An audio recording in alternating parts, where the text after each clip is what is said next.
Welcome to the Sci-Fi Center, the place to be, where comic books and wrestling collide magically. Movies, TV shows, and pop culture we share. Get ready to rock, we're here to take you there. From superheroes to aliens in outer space, we've got the latest news and reviews in our embrace. Turn on your screen, let the neon lights glow. We'll take you back to the 80s. Let's rock and roll. Sci-Fi Center, where the legends come alive. Get ready to geek out, let your imagination fly. We're diving into the past with a touch of modern flair. Sci-Fi Center, the ultimate pop culture lair.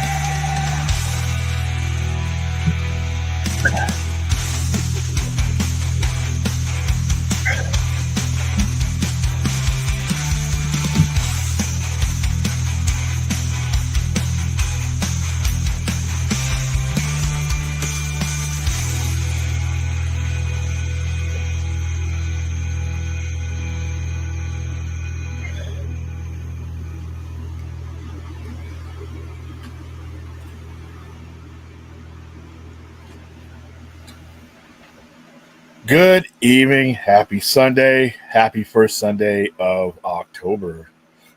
My favorite time of the year, despite the fact, like I said in the description, pollen count is ripping my respiratory system apart. It's kind of shitty, but like I said, I'll take it. Take it. 80 degrees all this week.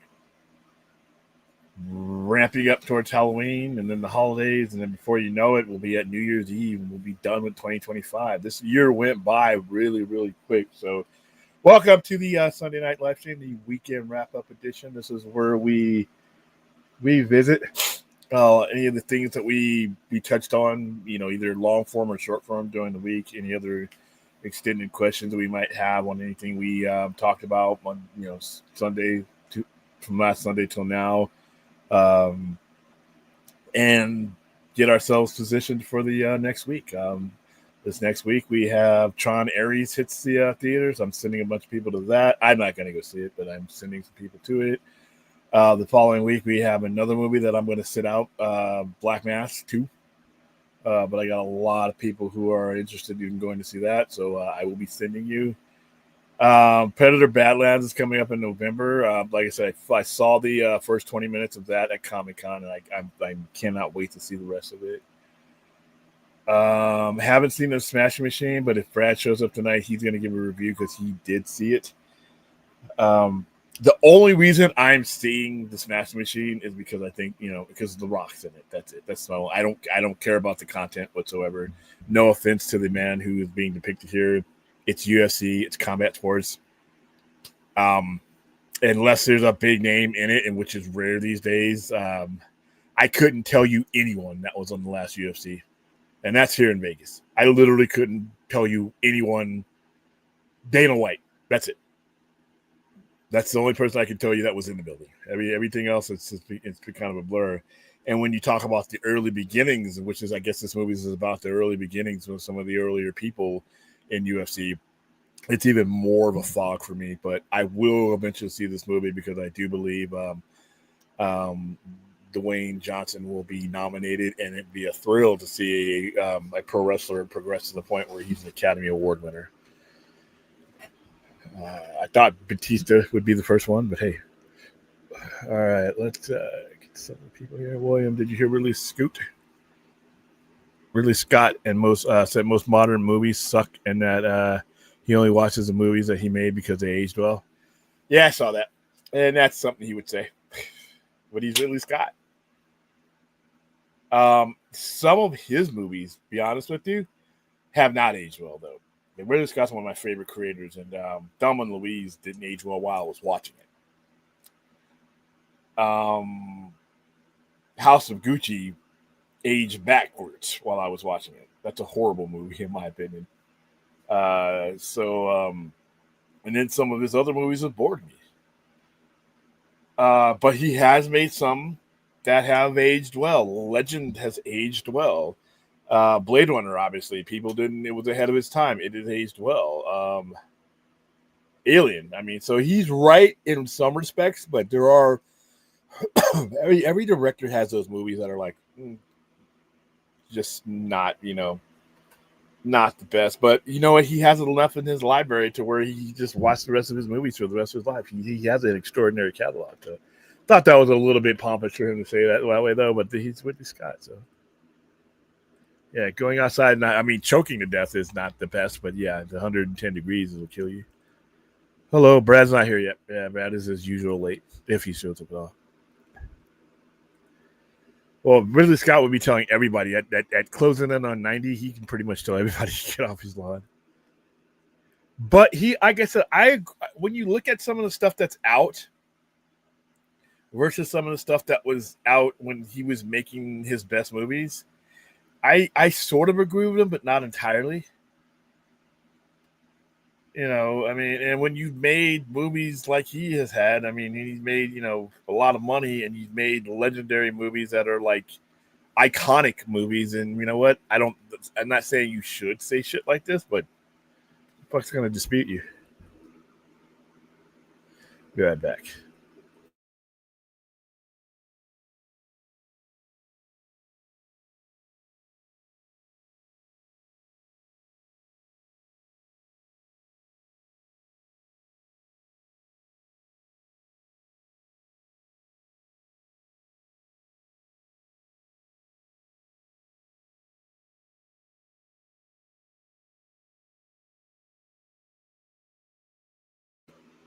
Here we go. So yeah, what did we do this week? Watch Peacemaker. We've already discussed where we think that's going.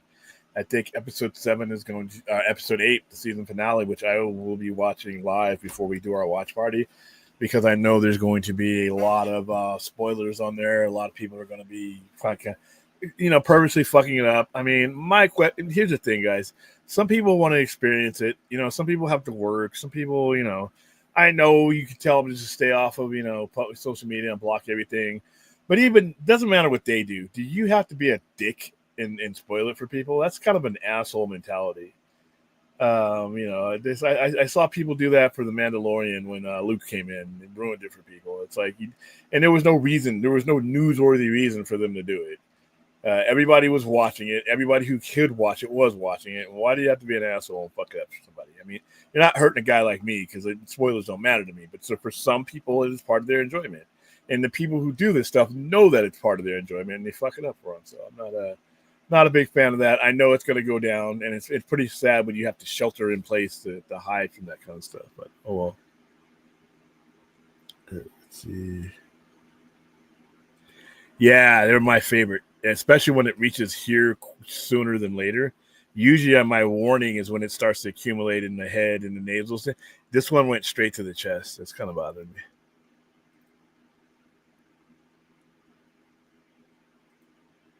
Well, Brad's going to have to mute a lot of things, too, because he won't be able to watch it live. I'll actually see it before Brad. How you doing, Jose? William Sean Astin, president of SAG, said that SAG would fight back against AI actors. If major studios decide to use AI actors, SAG may very well go on strike again. Don't go on strike. Start now. Start the negotiation process now. Because all the strike is going to do is piss people off and lead you to the same negotiations and stuff that you're probably going to end up anyway. So we know that the collective bargaining agreement is coming up. So why are we waiting until it expires to come up with shit? State your case now. Get with the lawyers, get with everybody, get with the intellectual property lawyers, get with all those people who are going to ultimately, eventually end up involved anyway. And let's do this now. We do not need another strike for some shit that you know you're going to have to handle at some point anyway. Why don't we do it now? This is what I hate about collective bargaining. You know when the shit expires. It's not a surprise. They're not jumping out of the bushes saying, collective bargaining expired. Gotcha. No. Sports, unions, every union and every piece of ownership knows when this expires. And as soon as you're done with that last one, you should be bracing yourself for the next one. So we've had 3 years since that contract was done. And I hope that we've had all this time. AI was a big issue then. It was part of the last negotiation. So I hope that they're not waiting until just to go on strike to figure this out. This is shit that should be figured out, long-term stuff, precedent stuff, because not only that, we find out what's going to hold up in court a lot sooner than later. So yeah, if they go on strike over this, and they're not negotiating now, it's going to screw things up. And to be honest with you, there are a lot of questions that need to be answered about intellectual properties, AI, personal properties, personal representation, compensation for likenesses. There are some legitimate questions, but do this now. The only thing that should be happening by the time we get to the collective bargaining agreement is the signing of the deal. Because nothing that's going to be present then is not present now. There's no question in regards to AI or any of these other collective bargaining issues that are not present enough now to where you need to start having talks. And I hope they're having talks, because these strikes really fuck things up. Good Boy movies get a lot of me. Yeah, it's the one with the dog. I might go see that. Well, honest question: if a show or movie has AI actor in it and looks real life, do you think the average consumer at home? Maybe not. Be honest with you, I don't know. I know some people who have no issue with it, and I know people who have major issues with it. So it's kind of 50-50. So I think there would be a large segment of the population that would have no issue with it at all. I don't know if they're going to be the minority though, or the majority. So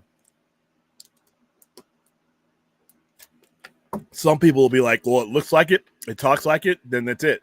And then some people will stand on principle and be like, it's a principle of it. Doesn't matter how good the quality is. So you're gonna have a mixed bag. It's gonna be interesting to see, but I don't know how it's gonna fall out though.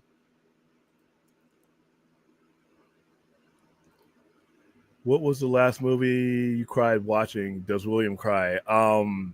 E.T. When I thought E.T. was dead, I was 6. 6.5, almost 7. That's it. Not often. I mean, I haven't been compelled to, and obviously when you lose, like, friends or, people like that, but fiction usually doesn't do it for me.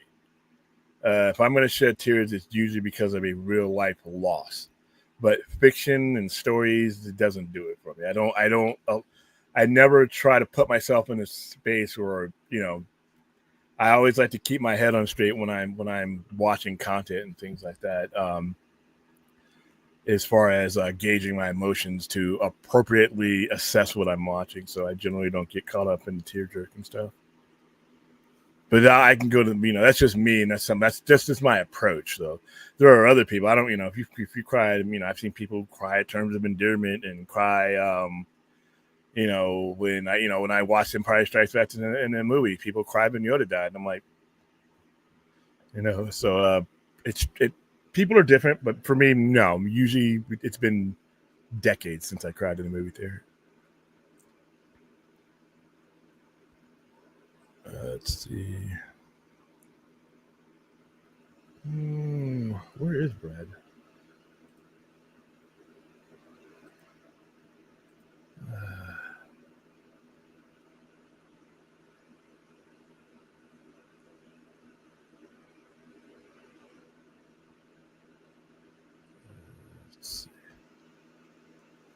I got tagged in a lot of stuff today on social media.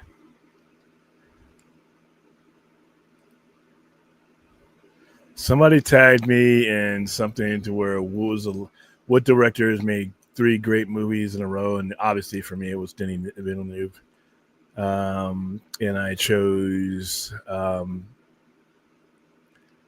obviously Blade Runner 2049, Dune, and Dune Part 2. The three best movies of the last 25 years or so. Also, there was this. We were talking about this the other night where, I think it's inevitable that I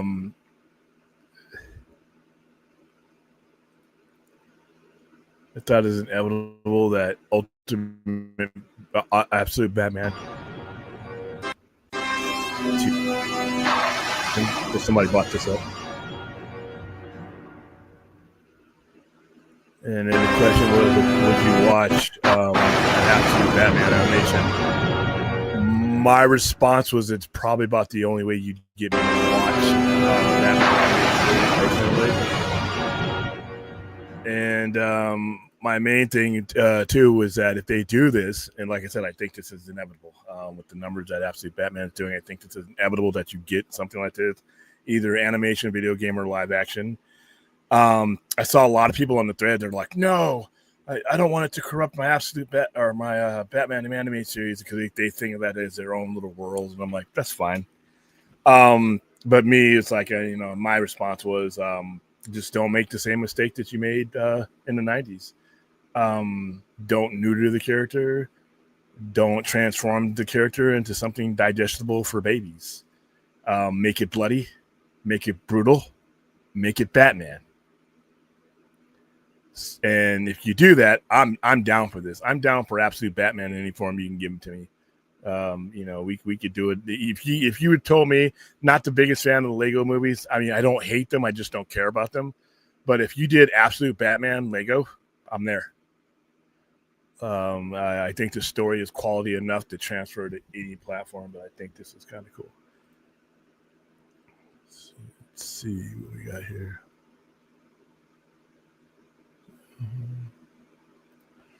Williams Lightengate said they would start using AI in films very soon. Looks like it's happening quicker than expected. Yeah. And here's the thing, though. Biggest question I have is because we covered the strike. Unfortunately, we covered the strike in depth when we had it because a whole bunch of stuff got messed up. And we had, we had to wait for things that moved around. So we had to cover it. AI was part of the discussion then.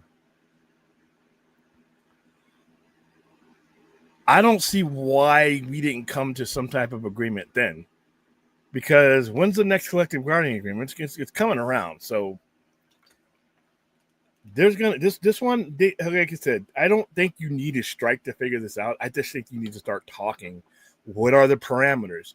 How much do you get paid once you do something, or if they create something completely AI?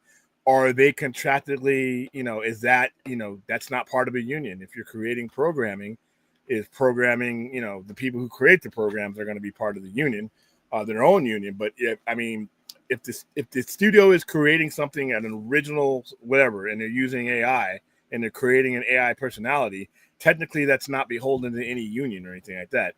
Now, are you going to negotiate whether there's a cap on how much AI you can use, or how many characters, or if the character can be a star? I mean, and legally, that there's really nothing. There's no precedent saying what you can and can't do, and there are no rules.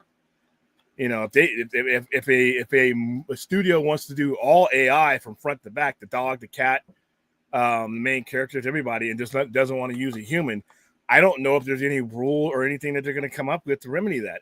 It's going to be up to the free market. It's going to be up to the customer. It's the customer. See, here's the thing that you can't negotiate. If the customer is okay with the AI actors and all that, then it really isn't, where are we going to go if you're a flesh and blood actor? Remember, the customers are the ones that make things go away and stay. They're the ones who made the bookstores go away from the brick and mortars. They're the ones who made streaming, dates 30 days after a movie is out. They're the ones who did it. You can blame, this or that, the corporate CEOs or whatever. It's not them, right? The customer stopped going to these places. The customer stopped watching these things in that manner, and the customer dictates the pace. So if you make an AI movie and it makes, a lot of money, then what contractually or any otherwise is keeping the studio from just continuing to do that? What if the average person falls in love with the AI IP? They become familiar, because guess what? There's as much chance that they're going to meet that person on the screen that they see as they are the AI. It's far removed for them one way or another. I think it's going to come down to, if the customer is like, this looks good enough for me, then a lot of the leverage is going to go to the studios. I don't know how this is going to work out, because we haven't had it, in this format wide release. So. All right, do my recommendation. I was watching videos from the Fortress of Solitude channel about Absolute Universe. I enjoy. Yeah, Matt does a really good job in explaining it and giving you the details you need. It's a spoiler, and he lets you know.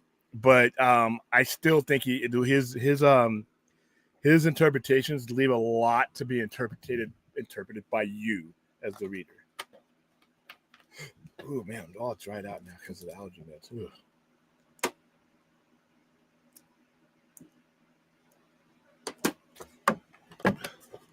Dude, the Raiders suck. 40-6. And how did the Eagles lose that game? Oof. There's a lot of upsets in college and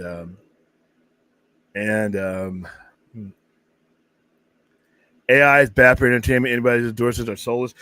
But okay, Brad. Not Brad. I'm sorry, Droga.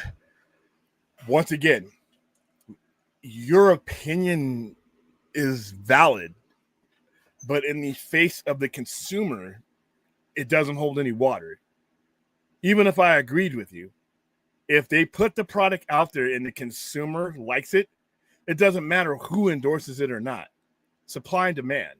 And I'm not saying one way or another that I'm for or against it. I don't really, at this point, it hasn't permeated my life enough to care. Eventually, I guess it will, but it is a product. If a product is produced and the consumer buys into it, your guys' opinions about it are your own, but they're not going to move the needle as far as stopping it goes, because you're telling a customer that they're wrong and it's their money. Now, if you put out the AI generated movie, complete AI generated movie and everything, and then the customer doesn't, you don't make enough money to make it worth it again, then the customer has spoken. But if we don't know whether the customer is going to like this AI generated stuff or not, we don't know. We talk and we bounce these opinions off of our tiny little screens, but a lot of the times I think we're guilty of not just going out and talking to people. What does the average person think about AI once they've seen it? Not as a concept, but once they've seen a full-fledged movie that is completely done by keyboard. So if the customer endorses it, are they soulless? I don't know if that's a fair perception. AI, almost called you AI, Joga. All right, what's going on? Before you get into the review, I wanted to show you. Did you see this? Oh, yeah. I did see this floating around. Yeah, the intro to Batman the Animated Series with Absolute Batman animation. Now, is this like a fan made thing, or is this like something that's actually in the works? I think so. Yeah, I think so. So it's just fan thing. Yeah, it'd be made. Okay, it's really good fan made stuff. I mean, look at that. Yeah, like I said, I'm down for this, but don't Flintstone vitamin in it for me. All right, don't cut my cane. I have 3 requests for anybody who is going to tackle anything Batman going forward. Like I said, just a couple minutes before you come on. Make it brutal, make it bloody, make it Batman. That you do those 3 things, I'm going to enjoy what you do. But I think we're past the era. Past the era of trying to like treat kids like they're in diapers and when they're 14 years old. I think anything Batman comes out right now is going to be contemporary. So that's inevitable. I think the Absolute Batman cartoon or live action, some form of Absolute Batman beyond the papers and the staples is inevitable to me. I don't see how it can't happen. Those numbers speak for themselves. So, oh boy, you guys are wanting to really drag me into this AI conversation. I'm just not as passionate about it as most of you guys are. They also apparently are dying to hear about my knee. It's feeling a lot better, actually. It's like I pretty much got like full range of motion back in it. It's still a little bit sore on the inside, so I'm not fully like kicking with it again. He's not dead, so we don't fucking care. No, I'm just kidding. But weren't you watching last night where we were like, he went through the whole thing and the popping and all that other stuff? Yeah, I'm surprised how quickly it's actually kind of feeling back to normal. So that kind of tells me that when it happened, it was probably that's a sprain. That's that crack. That crack noise was like fluid. That's probably what it was. It was fluid, or it was a dislocation, but not enough to move anything, which is one way or another. Because, like I said, you would not be okay today. You would not be as mobile as you were. Yeah, I'm still having to take a look at. So yeah, I'm still kind of wearing the brace around, just kind of just help get along. But it's like I don't really need it to walk. Right now. Hey, tell your old man, tell your daddy you're wearing a brace because of a sprain. See, he might go old school on you. He'll tell you about a ruck march that he did backwards in snow with no shoes or no boots on. Uphill, both ways. Uphill. And then he'll tell you where he did it at, and you'll go and Google map it, and it'll actually be some fucking place that was uphill in the snow, probably Port Leonard Wood. Yeah, but I guess I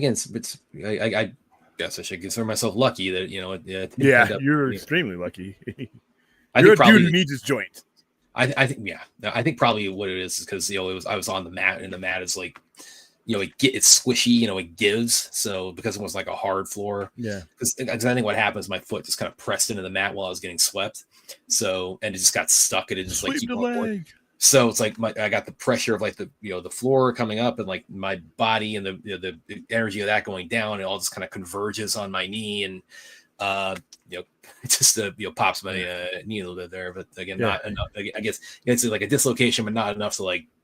Not a subluxation, because that would first of all that would have hurt. You would have been in some serious pain. So, Droga, this is like I said, I'm not disagreeing with you. I'm just saying I think this is going to be the whole AI discussion, as it has been so far, in my opinion, is going to be dictated about what people want and convenience. Just like the whole streaming discussion. We should keep it in theaters. We got to keep the theaters alive. Listen, if the average person is better off with streaming and that's what fits his or her lifestyle, then that's the way retail works. I mean, we can, the principle doesn't always matter when it comes to money, because guess what it costs to produce these things we like. It's going to come down to a question of your favorite thing. Would you rather not have it at all, or would you want to have it AI so it get done cheaper and quicker? Now, I'm not saying one or the other is right, but it's going to come down to that question. Because the prices of things going up, just the way the future is going. It's an interesting discussion to have. I've watched some of the stuff that, people who I do respect on things have had to say about it, and it all converges onto the same place. Everybody's got their opinion about it, one way or another. But what we haven't heard a lot of, and you can't until you put something out there to be consumed, is what does the average public think about it? Now, if they look at it and said, oh, this, like, if they go the whole brand new Coke thing like they did back, in the late 80s or 90s, where everybody spit that shit out, that's different. Then you have your answer.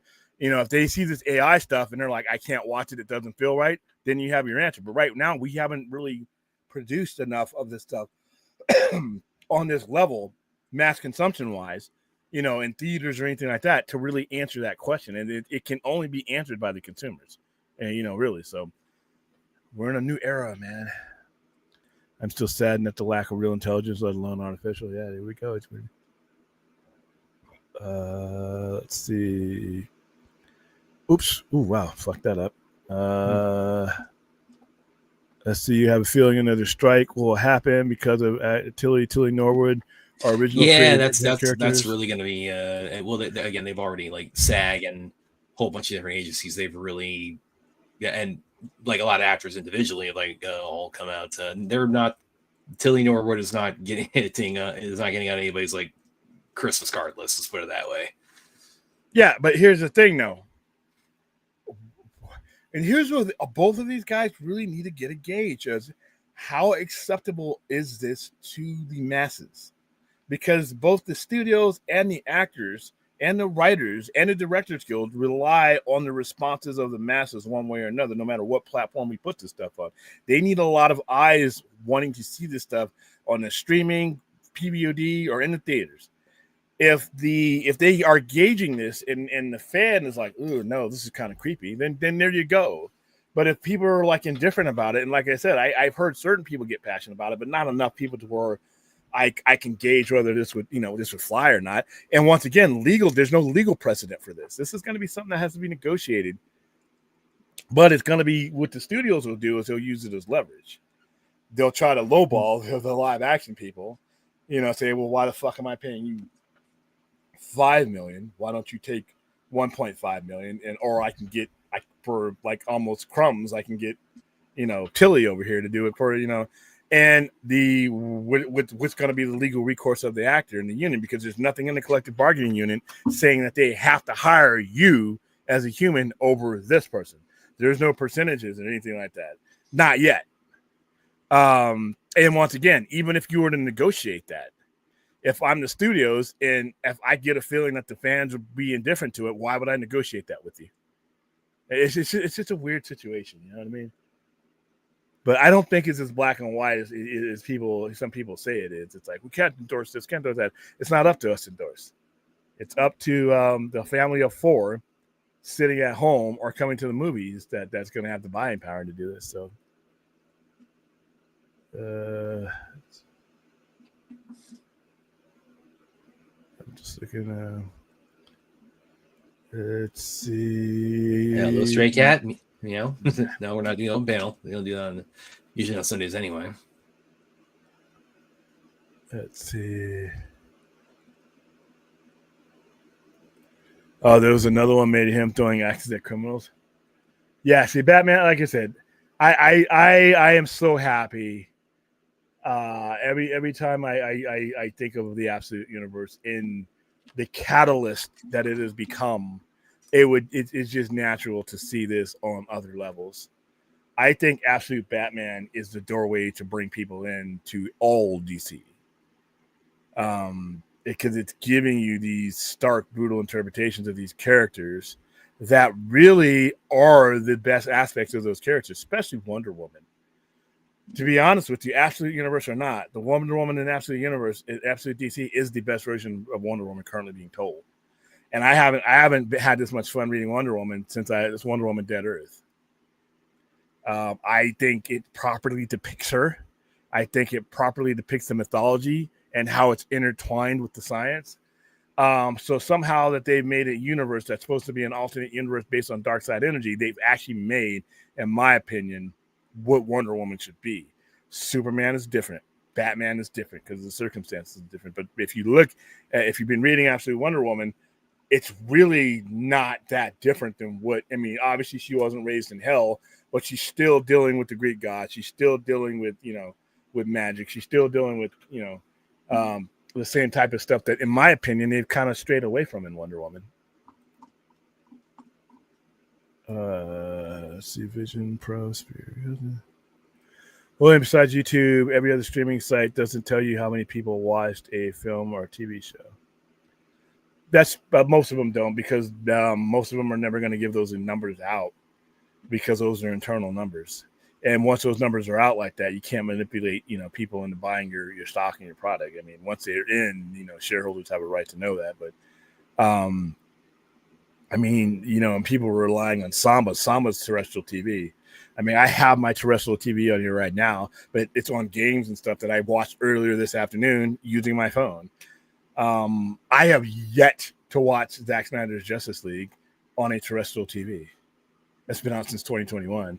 So a lot of these numbers that are out there, I don't even where are they coming from? It's not like the old Nielsen days where they went to like third and fourth parties, but I got it. Where I can find out what's doing well is in the modern era, outside of the Sarnoff and Emmerich thing, is when you're starting to get more of it. Because those assholes are just producing shit just out of spite. But most modern people who are, in business and not doing things like that, you're not getting more of something. They're not going to double down on it because people start asking questions, mainly stockholders. Bring back the dislike button. Nah. Why did they get rid of that? I mean, we still get dislikes. Yeah, good thing. I've seen people. I have stalkers who give us thumbs down, and you guys can't see it, but it shows it. If you go into the YouTube studio, it shows it, and I know who they are.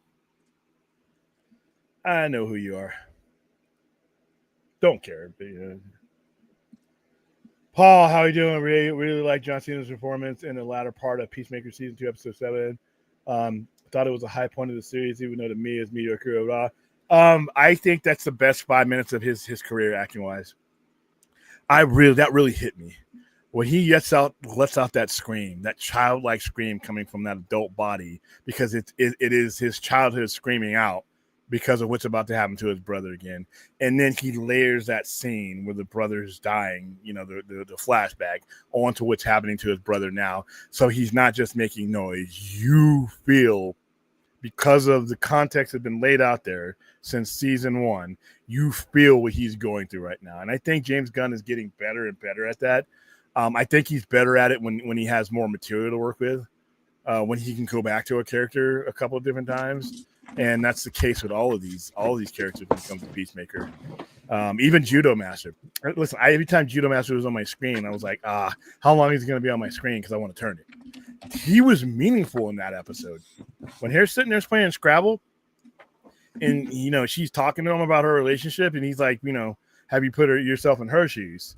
What about her dreams? What about some of this stuff? And you realize, and this is what he does, is he brings you back all the goofy costumes, and what's his face's costume is goofy. Hold on for a second. Yeah, Judo Master's costume is ridiculous. They point that out. Peacemaker's costume is ridiculous. The White Knight, all these things are over the top ridiculous. But somehow, some way of doing all that ridiculous, you get down to the core of what these people are at. Blue Knight, Robert Patrick's August character. When you realize that he's not some standard product of that universe, and that he's just doing what everybody everywhere is doing, fighting the battle in front of you. Everybody who's watching this show, myself, Brett, everybody is fighting the battle in front of them. There's a much larger world going on around us with much larger things going on, but we don't necessarily get caught up or become part of that. We're fighting to make it through our day. We're fighting to get our bills paid. We're fighting to make our immediate situation as good as we possibly can. So most people can relate to what he was saying. He didn't create the circumstances of the world he lives in, but he's fighting the battle in front of him. And I thought then he gets killed, which fucking sucks. As soon as he started giving that speech, though, I knew it was coming. I knew it was coming. It wasn't shocking. And then all of a sudden I'm looking back, is that fucking Vigilante? And sure enough, it is. And whenever these guys give these big speeches like that are moving, they're about to die. Samuel L. Jackson, shark coming out, eating them, things like that. Somebody getting shot. I mean, they do that shit all the time. But, and then when Peacemaker's like, I don't think he was a Nazi. And now his brother. So yeah, he really did a good job. You have to really hate James Gunn not to give him credit for that type of storytelling.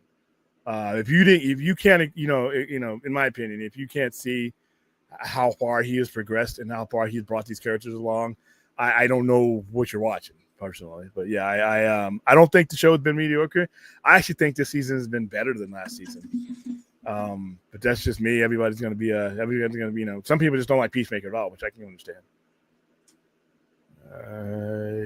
Let's see. Max Headroom. Oh yeah, Max Headroom was in the 80s. Oh, how many people who were showing our age don't know who the fuck he is? Yeah, and like I said, people who have died. That's where you're going to have your union, your most powerful union negotiation, when the AI is based on people that have existed.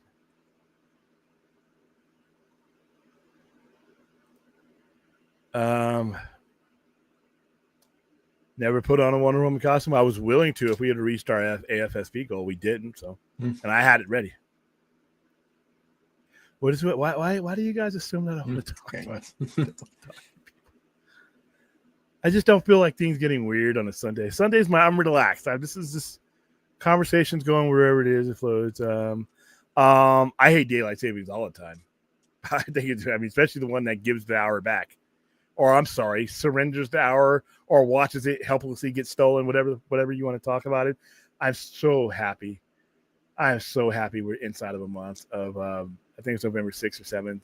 First Saturday in November, we get it back. We get it back. Yes, we will be on the air. Yes, we will be streaming. I'll have the party hat. I'll have the noisemaker. I'll have some food. Maybe I'll have a cake. Getting that hour back. Less than a month. Daylight. Yeah, well, when you live in the desert, daylight is not your friends. I hate saying this, but Stargirl felt more like a comic book universe in this current DC.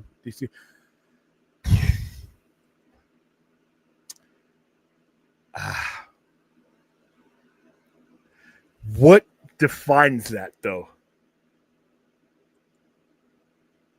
Every universe is different. You know what I mean?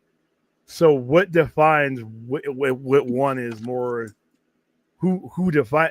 If you're talking coming from a point of view like a guy like me, none of them really are, because if you're talking about papers and staples, they can't be.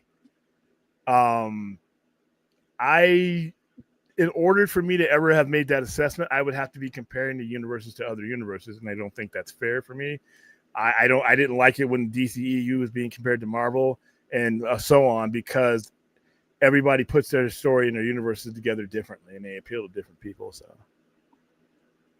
here's the thing. I don't know, because if you, even with Fantastic Four First Steps, I could sort of agree with you there, but at the same time, I got more of a science fiction World of Tomorrow vibe that I don't get in the comic books. That was prevalent. That was the dominant vibe. But like I said, that's why we have these discussions, and I'm not just here talking to myself. Yeah, he can do all kinds. Yeah, each helmet has a different function. Like when he was banging that chick, and then he had to kill her, and he blew her into pieces. That episode was bonkers.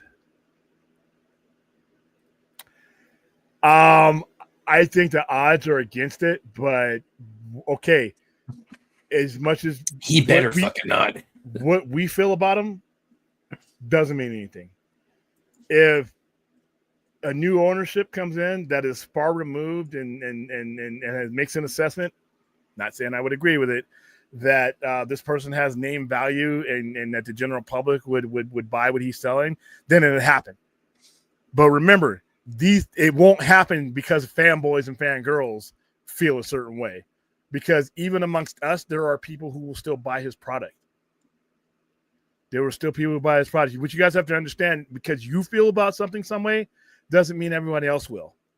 And for most people, their relationship with these celebrities begins and ends with the product that they produce. All right?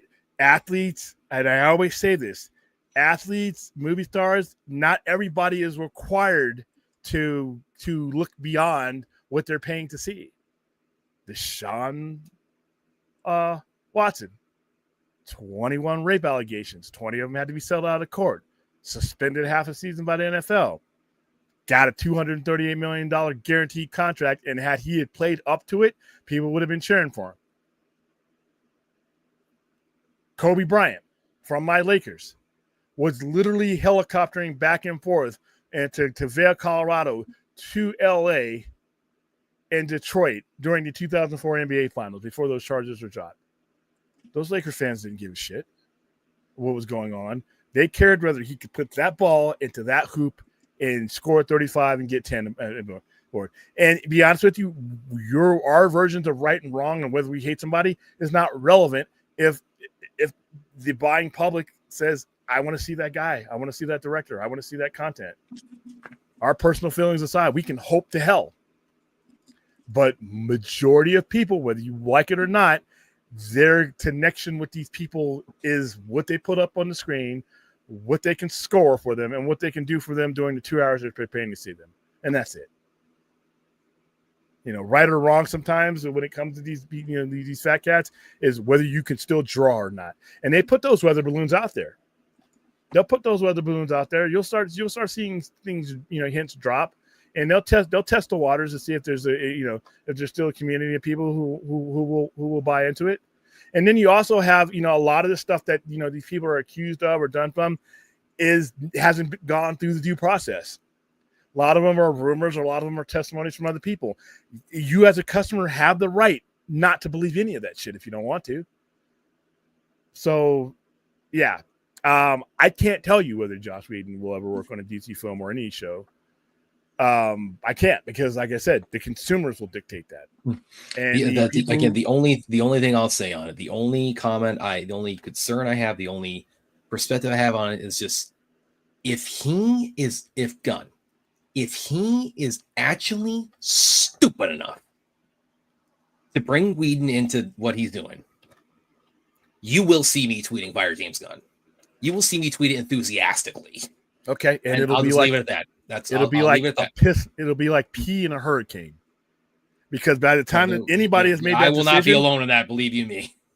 By the time anybody has made it, people more qualified than anybody. Again, that's all. That's all. I'll leave it at that. It's like, and that's fine. If he actually, if they make that decision, people smarter than us, people more qualified than us, people who are in control of stuff, people who have things on the line and stuff, will have done their smarter than us. They will have done their due. We're sitting on a fucking YouTube channel. They're making millions. They will have done whatever they think their due diligence with, and they are not going to give 8 flying fucks about our opinion. We don't have the ability to do the research that they can do. And I'm not saying it's going to happen or that I agree with it happening, but you guys have to understand that fans. Well, again, you're not. What hold on. value You are does not, Whedon bring to it anything at this point? That is not up to you. What does he bring to it? I mean, that's not up legit. to you to determine. What does your answer to that? Your answer to that is, in my answer to that is meaningless. Our answer to that is meaningless. It's whoever is making that decision, because they have to answer to the consumer, and you get a vote by not seeing it. You get a vote by not going to see it. If you want to boycott the whole wall of clothes thing, that's where you stand up and say, fuck this, I'm not going to stand for this. But before they make that decision, though, they got that weather balloon's going to go up. They're going to test the temperature. They're not just going to do it out of hand. If you ever got to the point where a guy like Whedon was back into the fold again, somebody did enough research to figure that there was something there. And that will render this useless. They will have put their hands on the pulse of where their money is coming from, and it doesn't need to be coming from me. Now, that's not an endorsement or anything saying that James Gunn go out and do it or James Gunn don't do it. Run your business, James Gunn, or David Zaslav, or whoever it is in you. Run your business. Follow the retail answers. You don't follow fanboy answers. Follow your retail answers. And if your retail public tells you one thing, you're in business to make money and profit for your shareholders. But if the retail environment tells you another, you got to do that too. Like I said, because I could give you an answer saying, I hope the guy never works again or anything. My opinion on this is fucking meaningless. Like I told you guys, my opinion on Joss Whedon's validity in the future entertainment world is as meaningful as me lecturing you on jet propulsion. That's my qualifications there. I have an opinion on jet propulsion, but remember what I told you guys, just because you have an opinion doesn't mean it means anything. All right. If your name ain't on a placard outside of Burbank, an office in Burbank, sitting in front of investors and shareholders, your opinion means about as much as the guy who delivers the food to those guys. In the long scheme of things, you can have one, and it's worth something to you, but like I said, me saying Joss Whedon should never be in Hollywood again is just a personal opinion. It doesn't mean anything beyond that. Your question is whether he will ever work again, and I can't tell you for sure one way or the other. Then there's no way to do that. I think we will be being disingenuous if I said, "Oh, Josh will never work on." How the fuck am I going to know? You know what I mean? I have no qualifications to gauge the general purpose at this point. With we don't know that either. Just who would want to be on his set now at this point with what he's known to treat there people are like? There are assholes on their way back in and out of things that I would never have thought that, once again, I don't know all the dimensions. We know what we hear. We know what we hear, and we think we know everything. But somebody who knows way more than that will make that decision, and I'll just leave it up to them. And then at that point, once that person makes that decision, then if we got if the general public has a problem with it, then that's where the verdict will be handled in. But like I said, you're not going to get to a Joss Whedon anywhere near a major project without somebody doing enough market research to make a determination that it is viable for him to be there. They're not going to just throw it out there and say, "Ooh, wonder how it's going to go." No, that's too much money on the line. People don't have time for that shit. So 50-50, Rational. No, I say more like 95-5, but based on your expertise and my expertise and what I mean, I like I said, I could hate the guy from here to hell, but I'm not qualified to tell you whether he's ever going to be in Hollywood again. None of us are, but the people who are in Hollywood. To be honest with you, but we have to realize that just the customers that you talk to on YouTube and on Twitter are not the whole of the customers. And we don't have the apparatus to survey them like the people whose job it is to do that. Just because your buddy on YouTube or my buddy on Twitter says, "Well, we fucking hate this guy," that means shit. Well, I know thousands of people on Reddit. Who fucking cares? You have to be able to make a broad assessment, a detailed assessment about where your money is coming from in order to make any of these decisions. You and I don't determine what the general public is. We don't have the capacity to do so.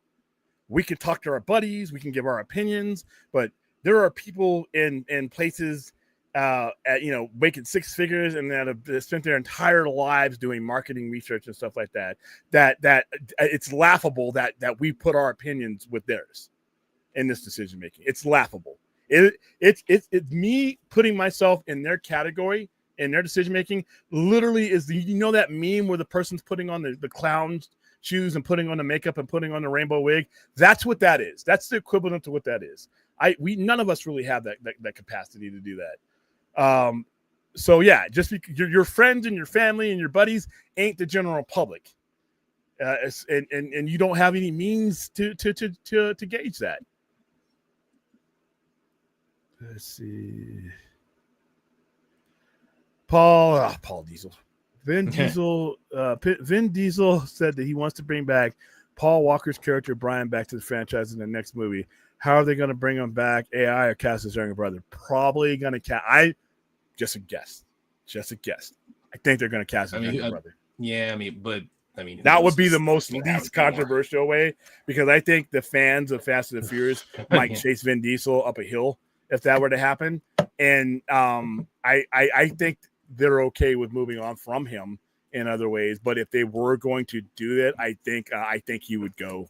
I think he would go with his younger brother. But once again, I've given up on those movies.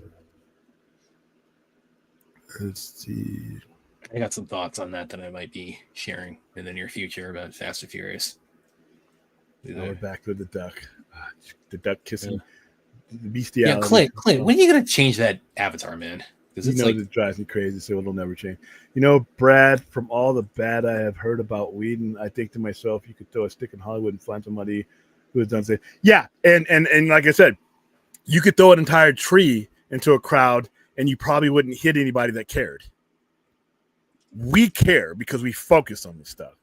But you have to remind ourselves that the percentage of people that are us, we're microscopic in comparison to that. Like I said, I would love sometimes people to share the same opinions, that me and my internet homies share, but it's not reality. The reality I do realize I come from this from like having been in the weeds on the whole controversy related to him, related to Justice League, and related to all that. But again, it's like this is the only thought I have on that whole thing about him coming back to DC.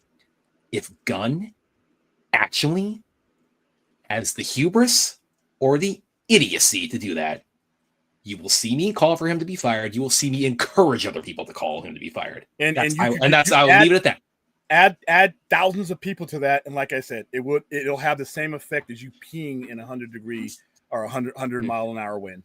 Won't mean shit. It'll mean shit to you. That's great. I will absolutely my feelings stoned. I'm just leaving. Yeah, that's great. That's great. And like I said, I will even add people onto you. I will give you an entire legion of people, and it won't mean shit.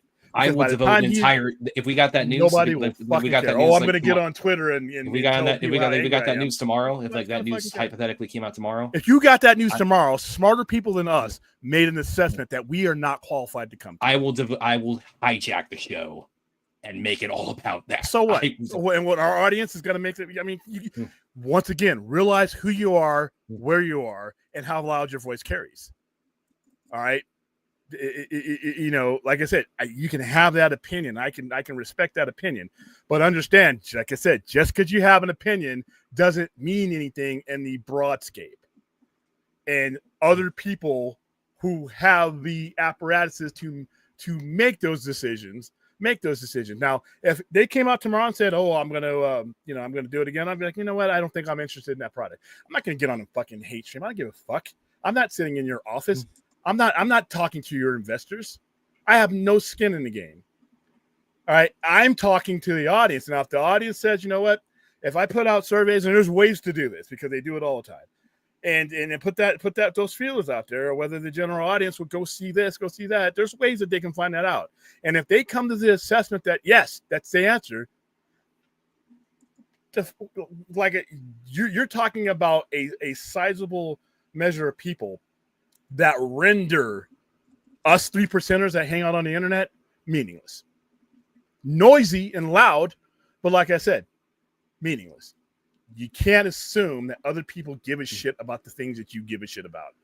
And I know it sounds romantic for people to be like, we can't do this. We have to stand up and fight. Nobody gives a fuck, all right? Let's be real. Nobody gives a fuck. They say they do. We care, you know, but behind your back, and when you ain't looking, they're going to do whatever the hell they want to. Oh, I would never watch that guy. In the privacy of their home room, they're going to watch that guy. I don't listen to that. In the privacy of their own sound, they're listening to that. They'll tell you some bullshit, but people are going to do what they want to do when it comes down to it. And they will answer a survey one-on-one because they can do it anonymously. They can answer those feelers. They can respond to those things. And somebody getting mad, us 3%ers getting mad on the internet and getting loud on the internet ain't gonna mean shit. If they've come to that assessment, that means they've done their due diligence. Now, I may not agree with it, and I don't have to watch it. I don't know if I'll watch anything he does again.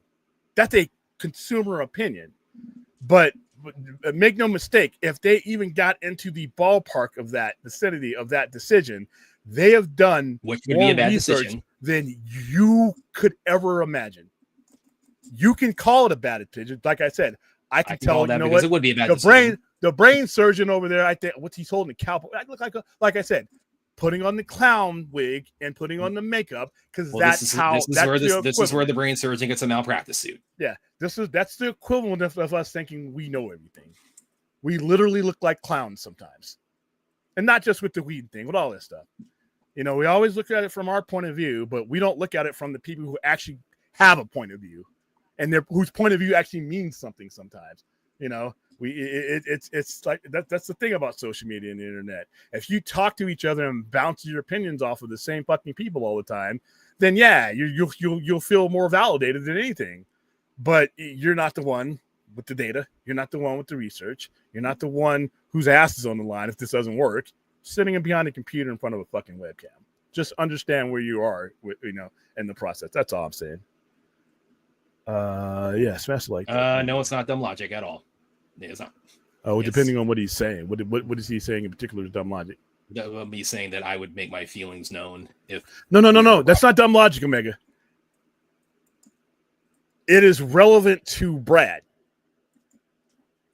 It's not dumb logic. It's just not relevant in anything else. In a meaningful sense, outside of Brad's opinion, which he has every right to have, but in the mechanics of life and reality, doesn't mean shit. Like I said, literally peeing with the 100-mile wind blowing at you. That's what it means. That's what it means. Well, I think it's Alec Baldwin killed. Well. Okay, now we're getting into because that's why I don't bring your shit up, Omega Sniper. Well, because also he didn't like gun down somebody outside of a bar. There was a weapon malfunction that happened. Okay, there. Number one. Now you can determine whether or not there was recklessness involved with that. That's not our job on this show. That's why I didn't bring that shit up. It's not our job on this show. Here's the thing, Omega Sniper, and he got due process. Alec Baldwin I'm amazed got that due movie got process. finished. Yeah, because there was money involved. Alec Baldwin got due process. Now, if you want to make a decision about Alec Baldwin after the due process is done, Alec Baldwin went through the system, evidence was presented, and that it ended up where it ended up. Court cases and things like that, a little bit different because you're on record. What Charisma Carpenter and everybody says about Josh Whedon, you can choose to believe it one way or another. It's not due process. It's not due process. And it's not necessarily something that anyone else outside of your spirit has to care about. There are some people making a lot of money that have done some reprehensible things that I think shouldn't even be able to leave their fucking house. But they do, and they make millions of dollars when they do. Because guess what? Supply and demand. It's not up to me to dictate whether that person's a piece of shit outside of my opinion. So that's the reality of things. It kind of sucks when you guys realize that the internet has its boundaries when it comes to the kind of influence we can or can't have. Your money, you're not going to see said person.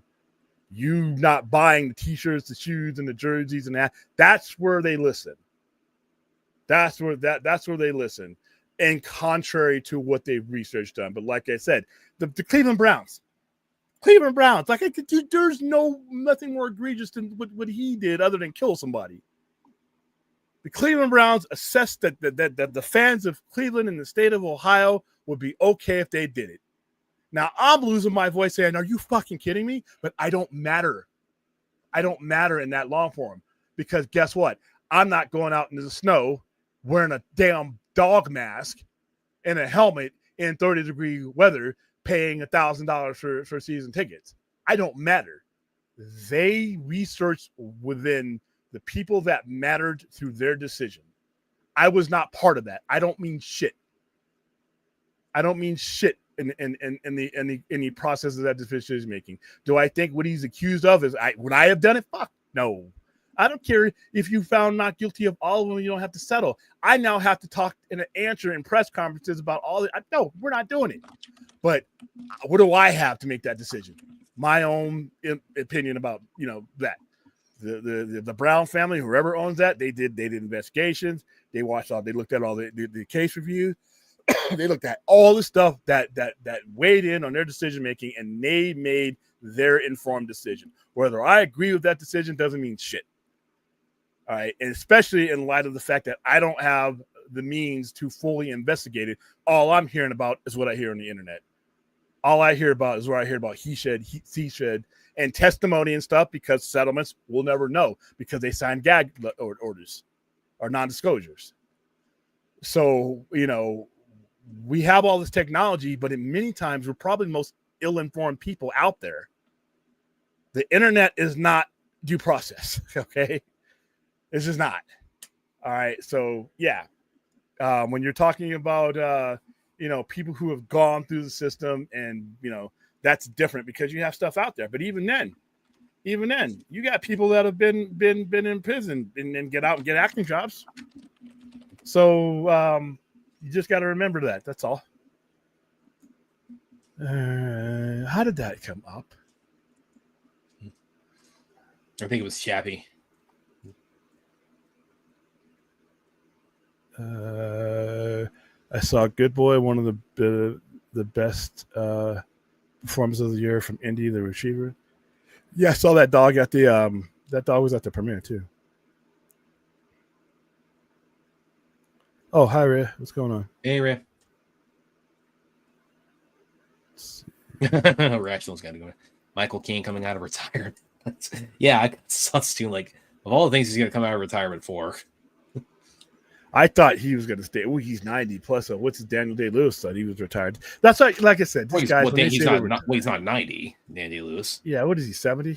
How old is Daniel Day-Lewis? Yeah, he's a little bit up there, but he's not that old. But I don't care how old they are. When they tell me that I'm retiring, he's like he's 68. I can split that right now. All right, listen. This shit is in their blood. They love doing this. It's not even about money anymore. They love doing it. They say, "Oh, I'm retired. I'm done." If somebody gives them a project or gives them a script and they connect with it and they say, "I have to do it," then they have to do it. That's why in Quentin Tarantino, my last movie. We're going to be talking about that last movie for the rest of his life and ours. So yeah, that's what I'm saying. You're retiring? Okay, sure. You're taking some time off. You're taking some time off. We'll see you in the next movie. Let's see. No DCU talk. Just touching pavement, watching movies. I haven't been to the movies in a couple of weeks. What was the last movie I saw? Fuck, it was recently though. I can't even remember. And there's nothing on the horizon besides Badlands that I really want to see. Yeah, well, it's getting close. It's getting close. I mean, I want to see. I will eventually see the Smashing Machine, but because of the content of it, I just like I said, it's. Well, do you want me to go in my thoughts on that? Yeah, go ahead and do your thing about that because So I went and saw the Smashing Machine on Friday, which for those of you who aren't aware, it's The Rock. It's an A24 movie, or The Rock. It's a biopic about his portrayal of Mark Kerr, aka the Smashing Machine, who was kind of an early UFC and a Pride fighter, MMA fighter, and kind of goes a lot into his early MMA career and some of the personal struggles he had in his life. Yeah, it's interesting. I think I'm still kind of getting my thoughts together on the whole thing. The Rock is really good in it. He is really, really great in it. And of course, since it's obviously getting sort of pegged as like a bit of like an Oscar bait thing for him, I think if I had to guess now, I'd say he's probably got a pretty good shot at that Oscar from this, because he is really phenomenal as Mark Kerr in it. Emily Blunt's also really good in it. But I really dug Boss Rutan as himself, actually, and then there's a history of Mark Kerr because Boss is a really kind of long-standing figure in the MMA world. I really like Boss Rutan a lot. So he adds a lot of energy to it, a lot of flavor. Or anybody who's like familiar with Boss Rutan and all, he brings he's obviously a really powerful fighter, but also he brings a lot of energy and fireworks to everything. So I really dug his addition to it. Overall, the movie itself, I think The Rock's performance, if I had to like put them like side by side, I would say like The Rock's performance is a little bit above the movie itself. The movie itself is pretty good. But I'd say like The Rock, it's like he's definitely the highlight of it as Mark Kerr. Who, by the way, I didn't even know who that was until this movie came out. I did not know who Mark Kerr was. He was. I mean, because this movie takes place like late '90s, early 2000s. This was like in the infancy of MMA. I mean, this is like these days like UFC, MMA, like people can like name like fighters in MMA these days like off the top of their head because it's gotten so mainstream. Back then, I'm sure you could, especially being in Vegas. Well, like currently, no, dude, I can't. I could not name you any of the current people that are relevant. I could name you like the McGregor, Ken Shamrock, Brock Lesnar, Cain Velasco. He's current, yeah. Cain Velasco, because he beat Brock Lesnar.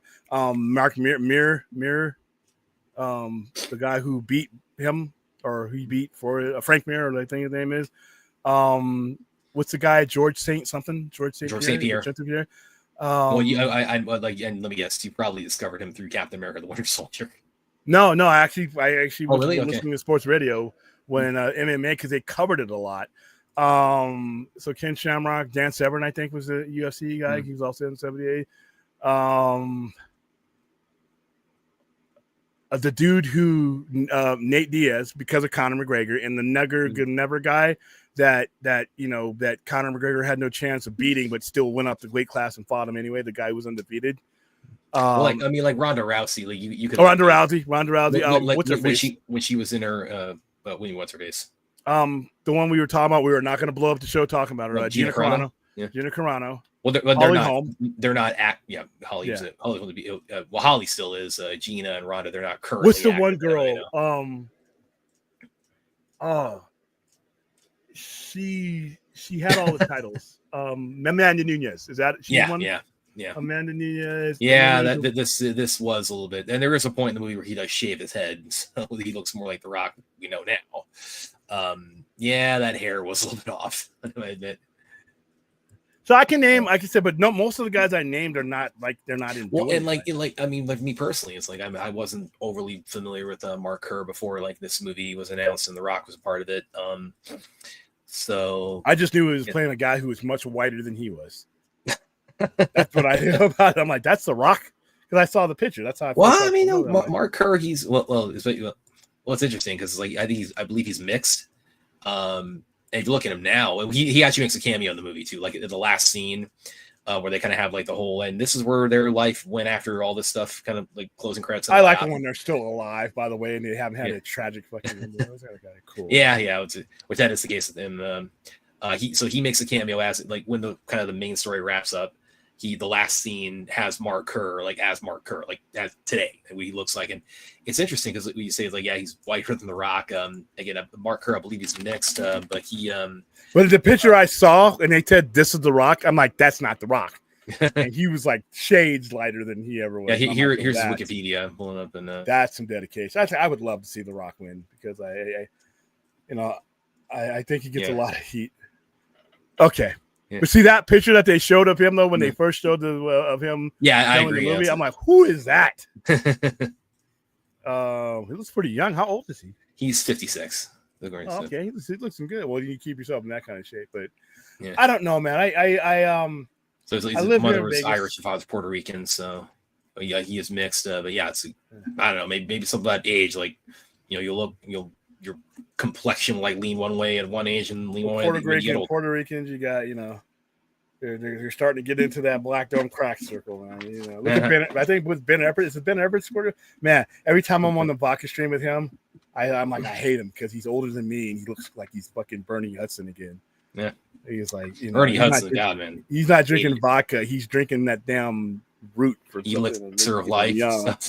Like, dude, send that shit over here. But yeah, I'm like I said, UFC, and that's like Zack Snyder's doing the UFC. Oh, people, you're not a Zack Snyder fan. You're not excited about it. Listen, no. I'm not excited about the UFC. Period. I will go see this movie because Zack Snyder directed it. But you're not going into it with the same fervor as like if we got the news that he's making Justice League 2 tomorrow. Correct. Because I came to the dance. That's what brought me to. I came to the dance because of Watchmen, more so than 300. Watchmen is the best comic book movie, one of the best comic book movies ever made, and it's just my favorite movie of his. I can watch Watchmen anytime. I mean, I love that movie because I grew up with that book, and for him the people will never understand the accomplishment of getting that much story in 2 hours and 45 minutes, getting all the relevant points you needed to make that story go, because there's a lot of story to be told in Watchmen. It's a year-long story. It's a maxi series, one of the first maxi series of the era, where along with Crisis and everything else. So they really got a lot to write a script for that, to storyboard that, to read that entire novelization and that entire graphic novel and pick just the right elements to make that story go. That had to be difficult. He actually probably had a more easier time than David Lindelof did, because David Lindelof just did the continuation. He just said, this is where we are at in modern present day. And everything that I'm going to give you stems from everything that was in the book and the logical conclusions. So whereas Zack Snyder had to reimagine enough of it, but it still make it recognizable. And the whole, the octopus, the squid thing, the decision he made there was right. That was the right decision to make for the story he was telling. So this is not going to matter. Yeah, I was not going to matter because every people dove on that so much. And, it's only made $6 million. It cost $50 million. Those people who made the Snatch machine right now. Well, first of all, if The Rock weren't in it, probably would have made about $1 million. Yeah. Here's what's going to happen with the Smash Machine. If everything that I think is going to happen and everything I've heard is going to happen from people who are in the know and all these things, he's going to get nominated. It might get nominated for Best Movie. Don't know. I have to look at the scale of things. We're not near that yet. But he's going to get nominated, and he's odds-on favorites. In Vegas, he's odds-on favorites to win Best Actor. If he wins Best Actor, in fact, the nomination alone, because it's going to get re-released. It'll go to streaming, and it'll make its good money there, right? But once February comes around and March comes around of next year, when the Oscar nominations get announced, it's going to get re-released in IMAX and all these other formats. They will get their money. And guess what? If they lose a little bit, but The Rock wins Best Actor, nobody wants to lose money, trust me. But there is a long road of money making you can get back. Now, you got Academy Award winning movie on your streaming service on your PVOD. You have the prestige, because guess what? When Blade Runner lost the money it lost, it didn't lose prestige. When you're sitting down and with investors and like Brad, the Brad Curran investment company. I don't want to use Weinstein anymore because that's my go-to one. But these people who invest money, when you're sitting down and behind you, you have a Best Picture Oscar, or you have one of your actors holding an Oscar, or you have your director, somebody associated with the decision you made to make the movie and the decision somebody made because those investors are part of the production. They get to stand up on that stage too. So everybody wants to be a part of that prestige. I want to be the guy on that stage standing behind the producer and the director. Because the top guys are like Harvey Weinstein was on the stage all the time when he would win these things. But you want that association with the general public, because even now, even though they haven't done the right thing all the time, that Academy Award label still brings a lot of prestige to money. It brings money. So when you're wanting, like Brad, I want $50 million for my next project. And by the way, Brad, remember what my last project did? Let me tilt my head here so you can see those Oscars. It makes it a lot easier for you to get into those rooms. And on all levels. So yeah, like I said, those 2 Academy Awards that Blade Runner won, everybody that was involved in that movie, look what they've gone on and done. Look at the prestige that's happened. Roger Deakins should have had one before, but cinematography wise, now when that's his bargaining power. Hey, pre-Oscar Roger Deakins, yeah, I made this much, but I'm an Academy Award winner. I want a little bit more. So it helps. It helps. But yeah, I don't think it's fucking what did Slumdog Millionaire make? I hate that movie. I have seen it. I mean, Dev Patel, he's definitely Monkey Man to me. So, it actually did pretty damn good. It did budget 15, it did 378. So maybe not the best example. But here's the thing: most of that money came after it got nominated. If that movie didn't get nominated, that movie's not making to the end, because I know a lot of people who saw that movie after it got nominated. Same thing with Moonlight. Same thing with what's the one with the the nuns, the Catholic Church one that won. Spotlight. Yeah. These people are not, the general public are not seeing these movies. They don't even know about them in many cases, but they will go see them after they've been nominated. They will go see them after they've won. Who saw The Reader? I saw The Reader when it came out. What was the one from Korea that won a few years ago before COVID? Parasite. Yeah, I did not know that movie existed until it was nominated. I did not. I like that director because he did The Host. He's done a couple of Korean horror. I wasn't the biggest fan of Parasite. I did not understand the appeal to it. But then, but once again, look at the money that movie made going into the situation, and then re-releases and thing. That counts. That's prestige.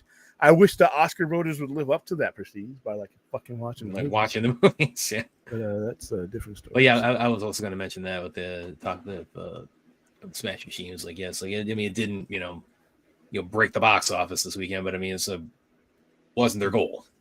Yeah, they wanted to get this, and they're releasing this movie in October, November, and December. That's when you release your movies. It's probably going to be on streaming within a month, if that. And then The Rock's going to come out and get on WWE television, and then he'll do a promo for it right there. Yeah, and then the WWE fans are going to be like, "Ooh." Again, like we talked about, if he does win, you go up and give that. Now The Rock has finally come home to the Oscars or whatever. He's going to do it. He has to do it in third person. Yeah, I haven't seen it yet, but like I said, he's continued to grow. I like the fact that he's doing that, like him and John Cena. I think he's actually very underrated. Even before Smash, I think he's very underrated as far as an actor. I think he's rated accurately. As an action star, that's where I think he is. That's where he's the best at what he does.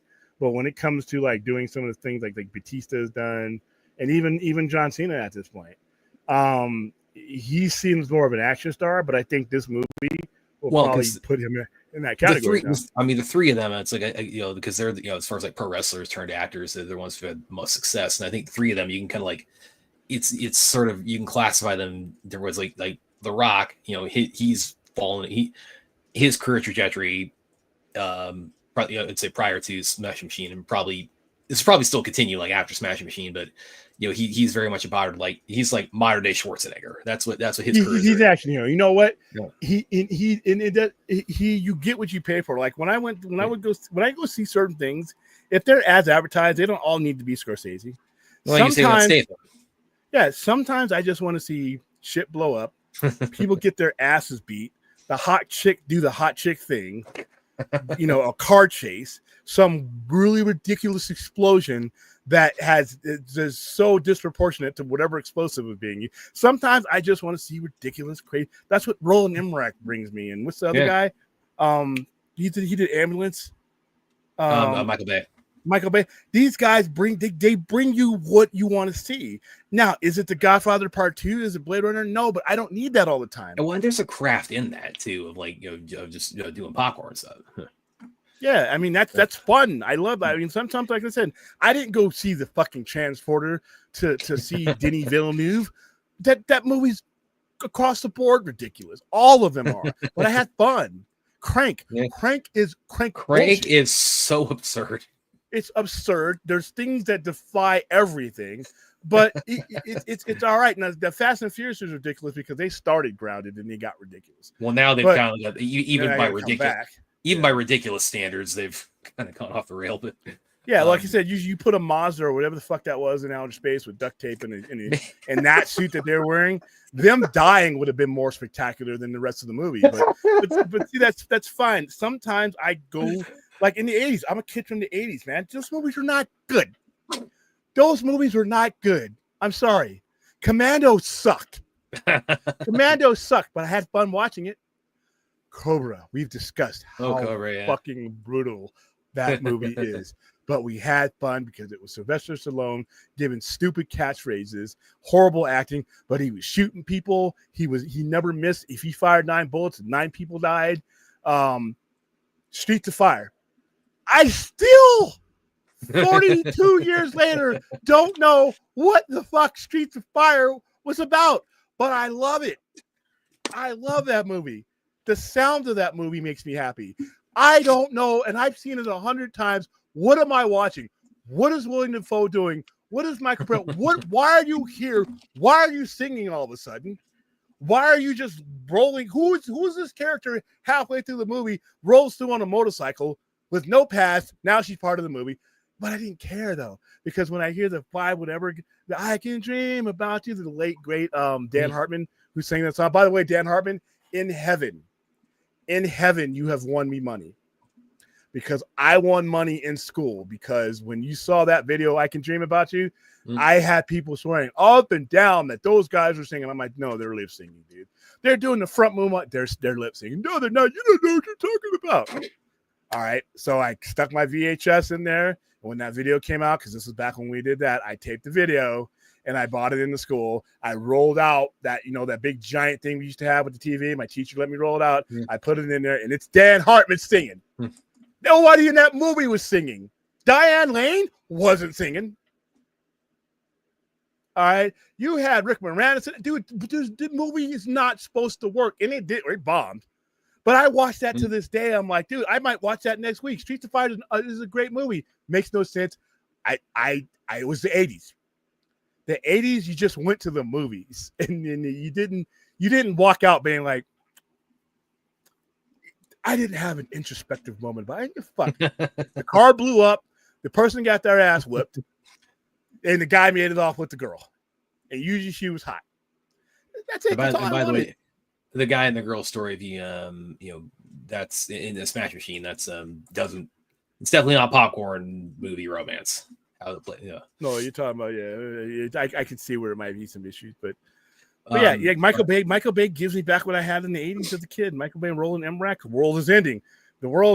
That Moon sucked, but you know what? Like I said, it doesn't work as well now as it did back in the 80s because we just went to the movies, man. Now we have so many ways to watch. The movies have to be really good for me to be like, okay, I'm going to give you 90 minutes of my time. Whereas we went to the movies sometimes, a lot of times, me and old man and the family, we would just go to the movies. We didn't know what we were going to see. It was like a vote. We would walk up. We just knew Saturday night we were going to the movies. It's like, oh, here's a Revenge of the Ninja. Or here's yeah, and that's what hey, this sounds good to you. And usually I got outvoted. All right, here's one thing though. I will never forget this. We were in San Diego.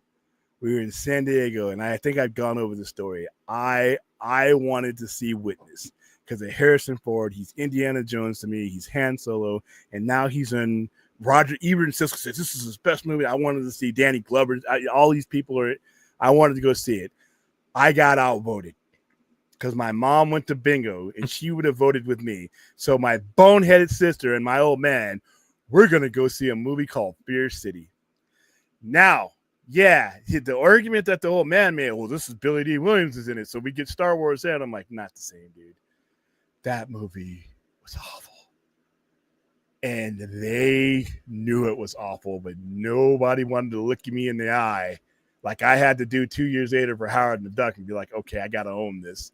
Nobody. They were trying to lie to themselves. I thought that was the best choice. I'm like, and then Witness goes on to get Harrison Ford a nomination and makes a ton of money. And I'm like, yeah. Now, there's another movie. I'll never forget this, where we just rolled up to the movie theater to see whatever movie I was playing. And there's a movie that almost scared me. It's called One Dark Night. It had Meg Tilly in it. It's one of her earlier films. No, it was like around this is like 1982. This is like Psycho 2 like time frame. Yeah. That movie was some low budget shit, but man, that's when you could make low budget work. That movie was fucked up. But yeah, that's what I'm saying. We just went to the movies. Now it's like I got 300 channels over here. I got all the streaming services. So if you're gonna get me to get up off my ass, it's got to be something I care about. Because it's not like the old days where it's just, oh, whatever's on the movie poster, eeny, meeny, miny, mo, let's do it. Now it's like, shit, I can wait 30 days to see that. Plus the shit's expensive. And if you don't have a popcorn bucket, I might not go see your movie. How about that? So where's the Smashing Machine popcorn bucket? Damn it. Yeah, that's true. But going back to compare, like, putting like The Rock, Cena, and Batista side by side, like The Rock he's very much he's all been like the modern day Schwarzenegger. That's kind of that's been his lane. That's been his brand. He's branching out a little bit now. He's Wesley Snipes in the 90s.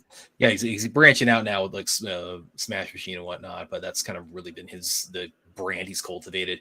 Cena, I've always kind of seen him. He's kind of always, and I think the Cena extends to Peacemaker, where he's the image he's cultivated. He kind of tends to embody like, okay, he's like meathead, comic relief kind of the characters. Hunk guy, yeah, the boyfriend. And then Batista, he's the one who's like really gone out of his way from the start to be more of a character actor. Which he still does a lot of action oriented roles, but against he tries to be. He's tried to be very 3-dimensional with everything he's done. Yeah, that range, like I said, I'm biased because of Blade Runner 2049. He's gonna be the Kurgan now, the new Highlander. Yeah, when you're only in the movie for a very little amount of time, but you set the tone and the pace of the movie, even after you're off the screen, when you have an effect on all the characters in the movies, even the ones you didn't associate it with, that's when you're getting to that. You're becoming one of those guys. And Dave Bautista in Blade Runner 2049, he does that. And Knock at the Cabin, he's in the movie completely. And I found him very believable with what he was trying to prepare. And that's the thing. I know when I'm starting to like an actor like that, when I can buy into their plight. When you're not just somebody like Nicholas Hoult, I'm sorry. I don't like his performance as Lex Luthor because I thought he was I couldn't buy into. I like him up to a point in it. When he starts reading from his hands and like 1A, or when he's like, blah, blah, blah, this is the kind of thing I hate. Blah blah blah. I'm like, I thought his little the fraction we got of him in Peacemaker was better. I did like the Russian roulette scene. I did like him in the Russian roulette scene because I thought there he really kind of like he really didn't channel. He really embody like how cold Lex Luthor, can be, and as far as really trying to just emotionally torture Superman. But I didn't think that was properly placed though. You think so? We hadn't because in my opinion, we hadn't gotten to that Lex Luthor yet. This movie, we were not at that point where Lex Luthor would do something like that. But I thought it was out of place, and like I said, there goes your PG-13. I guess I don't know. So the Powell family was run like a democracy when it goes. Yeah. because even they could have done like we're the adults, we're going to see this, but they wanted to be a family experience. So we went to they wanted us, and it worked. They wanted me and my sister to have memories decades and decades and decades alone. Remember when we saw that movie? You know what? Maybe the movie sucked, but we remember the more important thing with the old man, especially as somebody who was in the Air Force and who was around. He did his best to stabilize us. Once we were born and we started going to school and things like that. But he could go on TY, he could go on mission to be gone for whole summers and stuff like that.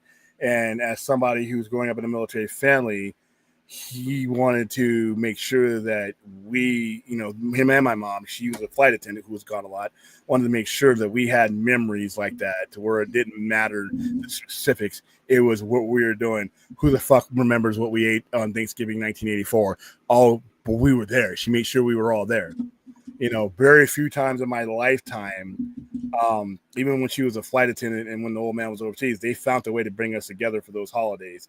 The only holiday we were not together, the only holiday, only two Thanksgivings I've ever missed with them in my lifetime was when I was an AIT at Redstone Arsenal, because my AIT overlapped with Thanksgiving, and when I was deployed for obvious reasons.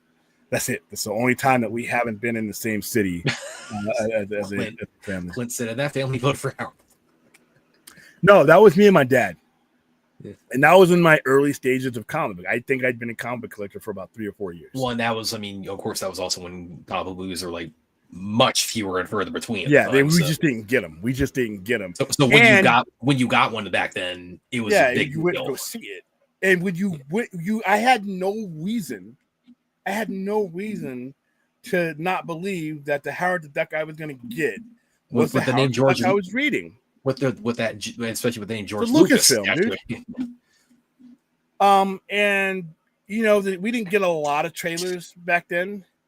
And the trailers, if you look at the trailers for Howard the Duck, they were very misleading. They made sure the people who made those trailers knew what they were working with. So I had no reason in 1986 to be like, you didn't have YouTube either, and we didn't get QuickTime until '99, guys. So as far as like trailers, you basically only saw them in front of other movies at the movie theater, and to whatever extent, you had if you had, which VHS was like around that time, that's when it was just starting to go mainstream. So. Yeah, it was expensive as fuck too. So, and then and of course you had TV spots. So again, it's like the marketing for these things, as far as like trailers, TV commercials, it was again, you didn't have it like just thrown at you constantly like we do now with the internet. Sometimes you didn't even get a trailer outside of a movie theater. There are some movies that they didn't show on the screen, because you got to realize a lot more people were going to the movie in the early to mid 80s. Because we had 3 channels and that was it. So we didn't have shit to do. So we went out to the movies. A lot of us went out to the movies like today's families once a month. But we went like every other 2. Sometimes we went through a stretch in the early 80s where we went every week. And then every other week. And then, as we got, now here's the thing, as we got cable, as we got, the boxes and stuff, as video, home video became a big thing, we would go once or twice, but that event got replaced with the Friday night at Blockbuster, and you got to pick a movie. And it was a lot more economical for the old man because, the time there, he could rent a movie that exclusively that he and my mom wanted to see, and he could get me or my sister something. We could watch it on some other time during the daytime, and at night they could watch theirs. Whereas when we had to go to the movies, we all had to decide. Some of the different, and we evolved with it, but man, I'm just so happy I grew up in that era, because I love digital. I love the convenience of it. Don't get me wrong. I just think that you appreciated things more and things were just done better because the focus was on the quality. Yeah. And now it's on the volume, so. But yeah, Welcome to Derry. I am looking forward to Welcome to Derry, as a matter of fact. Yeah, me too. I wasn't at first because I'm not big into prequels, but the trailers have won me over. I think we're gonna. I haven't decided if we're gonna do a watch along of that show yet. I don't know when is. I think it's soon. It's supposed to be like right before Halloween, actually, when the first episode drops. I have to decide. I got to decide. I am definitely looking forward to it though, but it's just gonna be a time thing. 17 days, and to our house. By the way, Dick Halloran is a character in it, so it definitely ties into The Shining.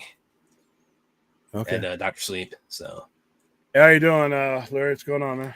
Hello, Larry. What do you guys think of Doom? I enjoyed Doom. I enjoyed it. No, And I thought that movie sucked.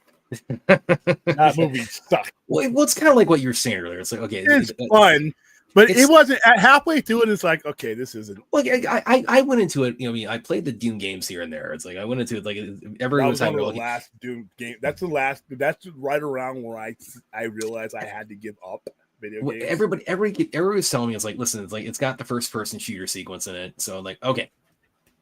I didn't think that worked. I dug the shit out of that part. And then, I did not think that. I'm sitting there watching. I'm like, this doesn't work. And again, this is The Rock, like when he was like just establishing himself like cinematically. He was still wrestling. Yeah, he was still wrestling. He was still going by The Rock at the time. And Carl Urban, it's like he was very much a fresh face at that point. So this is like way before Dredd, way before Butcher, way before Johnny Cage. So you guys love Dredd more than I ever could. I thought that movie was horrendous. But again, Doom. It's like what you're saying. It's like, okay, they shoot aliens, they blow. It's gory as hell, and then The Rock, like, you know, tosses. You know, they have a cool fight scene at the end. They just swear at each other and beat each other up. It's like, okay, did I get that? I got that. Yeah, you marked off the boxes. Now there will be times when I show up to the movie theater and I want a thinking man's movie. I'm not going to see a Jason Statham movie for that. I'm just not. Mm-hmm. We're not thinking. I'm not here to think when I show up to his movies. Even if you throw some thinking man stuff at me, okay. Here's what I showed up for. If you want to throw some thinking man shit at me, but you sandwich it in between the ass whippings and the blows, yeah, we're fine. No, but if I show up to like a Denny Villeneuve movie, then I'm like, okay, I need to be treated like the scholar that I am not. Which, by the way, they just started with Statham. They just started actually a couple weeks ago filming on The Beekeeper 2. Which that's cool because the first one that was one of Statham's best in like a decade. I thought. Yeah, I thought that was the first time where the people he was fighting, I actually wanted to die. The other people, I'm like, you're here. You fit the bill as a villain. Okay, you're dead. Bye. No. The bad guys of the Beekeeper, which I was fortunate and I was not able to be there for that. You did the watch party for it. I for whatever reason it's the rare watch party we've done. I wasn't able to be there for that. So I really wish I could. You had a family day where all the families were coming out to your dojo or something. It might have been a parent sign out I was helping out with. Yeah, the bad guys in the Beekeeper are bad. Yeah, and then when that happens to his friend, I'm like, okay, these guys just need. Yeah, just take the gloves off, go to town, man. Yeah, you raise the stakes, and that's the cool thing about it is when you present your enemy that way, you want that person to die spectacularly because of the way they've done it. Thank you, Larry, for being a member for 15 months and all your support. I've heard of Bone Lake. Yeah, I haven't seen it yet. And that was the first one. That was a January because we associate January, and this may even like kind of be a thing that shifts around now with like what streaming is becoming and like the theatrical to stream window. So who knows, like if January is going to maintain its reputation as like the dumping ground, but it's again as far as theaters are concerned, it's the dumping ground month. It's the dumping ground for movies like that, but they still make the money because you don't generally want to put your prestige movies out in January. Well, yeah, but even with that, it's like that became kind of a breakout. You know, even by January series, that definitely found an audience beyond what you would think, like kind of like the slim pickings of January would offer typically. Oh, and plus he's a draw. He's actually a draw now. So, Rock is still trying to say, you never stop. You never stop. Even Dave Bautista. Dave Bautista is 56 years old. You never stop. You never stop, and that's what I appreciate about these guys when they get up there. They, especially with those guys, they got started late. Remember, for Dave Bautista was in his 40s when he started getting in his acting career, mid 40s. So, and he still has taken the time and dedication to evolve. I think The Rock is 52, 53. Yeah, he got started late for the same exact reasons. A little bit earlier than some, but. Remember, what was asked of The Rock was, we want you to come in here and be a meathead. And same thing with Cena. He was doing what was asked of him. Now they are asking more of themselves, and you see the results. You know, his first movie was The Mummy Returns. I'm telling you guys, like, The Mummy Returns is, and I was thinking about this earlier because it's I had Van Helsing, which is the same director, Steven Sommers. He, of course, he did the original, the 99 Mummy, which I really love the 99 Mummy, but Summer, it's like he falls in this trap so much where it's like the writing kind of like takes on like video game rules where it's like, okay, we got to go and get this artifact, and then you have to like pour water on it, and then you have to take it to like this location and like have sunlight. Indiana Jones. It's Indiana Jones for me. It works. The Mummy Returns though is that made a shit ton of money though. It did make a shit ton of money. It's stupid as hell. That chase scene though, the chase scene was kind of cool. The chase scene with the carriages with the bones and the when they're all chasing him when he animates him. For 2001, which is when that movie was released, it was fine. Now, by today's standards, no, I wouldn't give it the time of day. Larry, with a $10 super chat, I saw Spinal Tap 2. It was really, really good. We have to do a watch party when it's streaming. That should be like next week. My whole theater was hysterical. I learned both 1 and 2 are also improvised dialogue, no script. Yeah, that got, according to Clint, that got a really limited run. I think their purpose was to put it on streaming. Yeah. I mentioned Van Helsing, with Hugh Jackman, because that was the same. It was Steve Summers saying, where has that guy gone? He is just kind of after G.I. Joe. He kind of disappeared. Maybe it's for the best. Yeah, well, and I like the first G.I. Joe probably more than a lot more people. I don't like any of the G.I. Joes, to be honest. And this is I grew up living and breathing G.I. Joe. On every I even like Snake Eyes more than a lot of people did. Like other than 80% like my biggest issue. This is the biggest issue I have with Snake Eyes. Is the editing on the fight scenes. It's like, why do you do shaky cam, choppy editing on fights in a ninja movie? Dude, there's so much wrong with that movie. That's what you dug in on. I guess coming from your background, that movie sucked. Here's the thing, and I know they got the Transformers thing where I take my card thing. Yeah. I'm sorry, but here's the thing: that if you're going to do G.I. Joe, and they have not nailed this yet, you cannot be afraid to be ridiculous. If you're not going to be ridiculous, you cannot do G.I. Joe. You continue to try to rationalize this. You continue to try to make these movies relatable on the level. Don't stop. Embrace ridiculous. Embrace crazy. That's the selling point of G.I. Joe. Quick Kick is in the Antarctic when you first see him wearing no shoes, some black pants, no shirt. He's okay. Everybody in G.I. Joe can fly an F-15 Fighting Falcon. Why is that? Everybody can dodge lasers, and again, embrace the stupid. Embrace it. That's what I thought Rise of Cobra did. It's like Rise of Cobra is silly, but no. Rise of Cobra didn't embrace the stupid. Rise of Cobra was stupid. That you gotta be. It's so. If you look at the collection of characters that G.I. Joe is, look at what you're dealing with. Go the direction where those crazy ass characters take you. Don't try to Destro. Come on, what? Come on, what is Destro alone? The way they handle Destro alone is the way you need to just blow up that script. Destro needs to be Destro.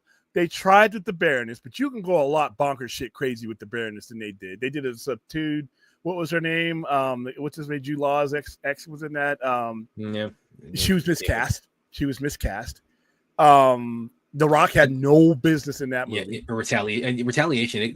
That's kind of what you're, which I did like, but I think it's kind of the opposite direction of what you're talking about, where it's like it tried to be kind of a more grounded G.I. Joe, which that's kind of like counterintuitive. I'm like, I grew up in a military family. We knew what these things could do and what they did, and we were okay with it. I didn't need to be. You went into outer space and you're still wearing your G.I. Joe. Shipwreck's in there with the fucking bird. It should have been decompressed and dead, but he latches onto a rocket and hides out in Cobra's lair. Embrace the stupid and make that your right. It needs to be. Listen, G.I. Joe needs to take the route that Fast and the Furious should not have.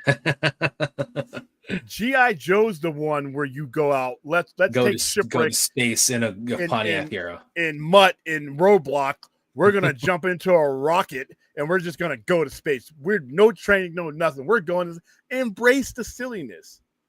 Embrace the silliness. All right, that's what G.I. Joe needs to do because they've tried to take themselves too seriously. And I hate all of those movies. I hate all of those movies because I'm such a G.I. Joe mark. And Zartan. Oh, Dude, when you buy Zartan as a toy, he literally legit changes color when you put him in the sun.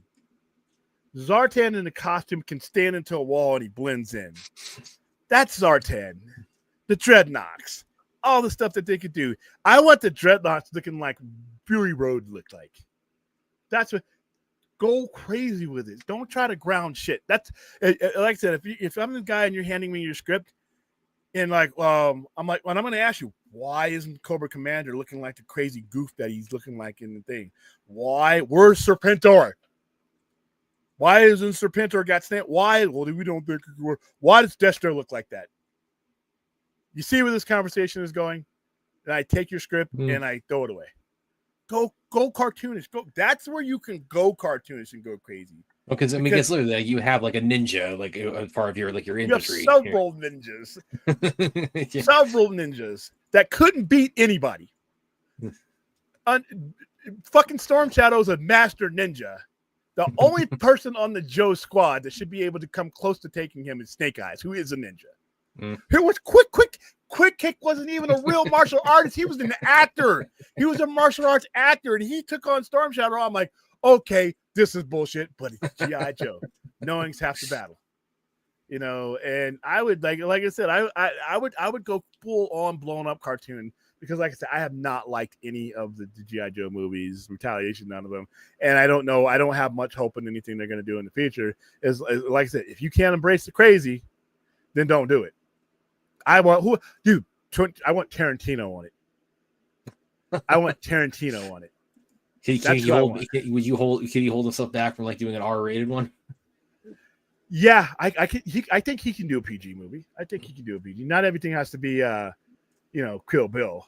But in that spirit of crazy, that exaggerated, so that coming in, don't come into this movie looking for military specs and all that. It's not what G.I. Joe is about. It's close enough. All right. We don't have any jets that shoot lasers. And by the way, if somebody shoots down your airplane with a laser, you're not getting out. All right. Nobody died in G.I. Joe. In the comic, they kill people. For good. But in the TV show, just make it like the fucking cartoon, man. You know, I loved G.I. Joe. Every Christmas when the old man, because like I said, the old man, Air Force guy, he bought me the Rattler. We saw these things up close. We would go to the air show every year. They would work. My dad would work. His squadron would work the air show. That's how they had fundraisers. And when they would bring out everything, man, we got to see the stealth crap. We got to see it, see all that shit, right? And then, next Christmas, here comes G.I. Joe making their version of it. The Humvee. I had driven in the Humvee as a kid. G.I. Joe had a Humvee. Yeah, they got a laser on top of it. It's ridiculous. But you know what did kind of embrace the G.I. Joe silliness without actually technically being G.I. Joe was they've been talking about it for a while. We had the last Transformers. But it was Street Fighter 94, which if you read the production history of that, they'd actually Hasbro, what they did is they did actually try to kind of like, because G.I. Joe was kind of at a low point, so what they wanted to do, and Street Fighter was at a high point, so Hasbro and Capcom, they kind of forged this partnership. Okay, like we'll reintroduce G.I. Joe through the Street Fighter movie, so that's why the Street 94 Street Fighter, it plays more like a G.I. Joe movie in a lot of ways, and it's awful, movies are awful. I mean, Guile basically is Duke. He basically is Duke. I mean, and like I said, now the problem I have with G.I. Joe is, like I said, when you grow up in the military kids probably know military ranks better than people in the military. Because first of all, you see your father as one, so you associate. I mean, you see his friends, and you go to the office and you see who he's answering to. You get it. By the time I had joined the military, I knew every military rank from E1 to E9, every 01 to 11, 12. I knew them all. My uncle was a Master Chief Petty Officer. So Duke, leading G.I. Joe, Duke is a Master Sergeant. His job, you buy the car, he's a first sergeant. But Flint, who is a warrant officer, works for Duke. Beachhead, who is an E8 Ranger, is number 3 in the command. Lieutenant Falcon, who is Duke's younger brother, is subordinate to them because they just said, we don't give a fuck. We're going to do what looks cool. General Flag was like the only one that was like, everybody was under him. And then, that was it. But the rank structures, you find out Dusty and all these people when you're like, you're E4, you're only a specialist? Dude, you're saving the world as a Spec 4? They didn't even let us, do anything as a non-NCO. But then you looked at the ranks in the back of the car, and I'm like, okay, this is all right, Lady J's an E4. I'm like, what? Lady J's like commanding whole squadrons, down there. I'm like, but it was a cartoon. But our military folk, we had the Rattler. I will never forget. The Rattler came with a pilot that legit, and I knew this at my age, had a fucking porn name. The pilot's name was Wild Weasel. And I'm like, are you kidding? They got that past people, but it was cool because he was in this bright red suit. It was this black eye, and this was when Top Gun was coming out. But it was a vertical takeoff A-10, which is not possible. But it was cool. My uncle's in the Navy. We had the aircraft carrier. My uncle served on the USS Enterprise aircraft carrier. So obviously when, these guys look at this, it's still fun to them, but they know, come on, dude. But yeah, G.I. Joe needs to be like that. Don't stop taking it like, seriously and shit, man. Let's see. Maybe they need to get Nolan on G.I. Joe, like give his thing. Those would be the absolute opposite. I wouldn't want Nolan. I wouldn't want Denny. I wouldn't want any. I need somebody who's crazy. I need somebody. Dude, James Gunn. James Gunn would be perfect for G.I. Joe. People think that, he's making dick joke and all that. No, I think we've seen now that James Gunn can tell just about any story he's at. If I came to James Gunn and said, James Gunn, I need you to do a G.I. Joe movie in the spirit of G.I. Joe the cartoon or G.I. Joe the comic book, I think James Gunn could do that. I think James Gunn could do that, no problem. But yeah, that's the problem that I've had with G.I. Joe. G.I. Joe is those movies have been just really bad, and just throwing these people, got the big actor, and it's the story sucks. I don't care who's in it. It's just awful.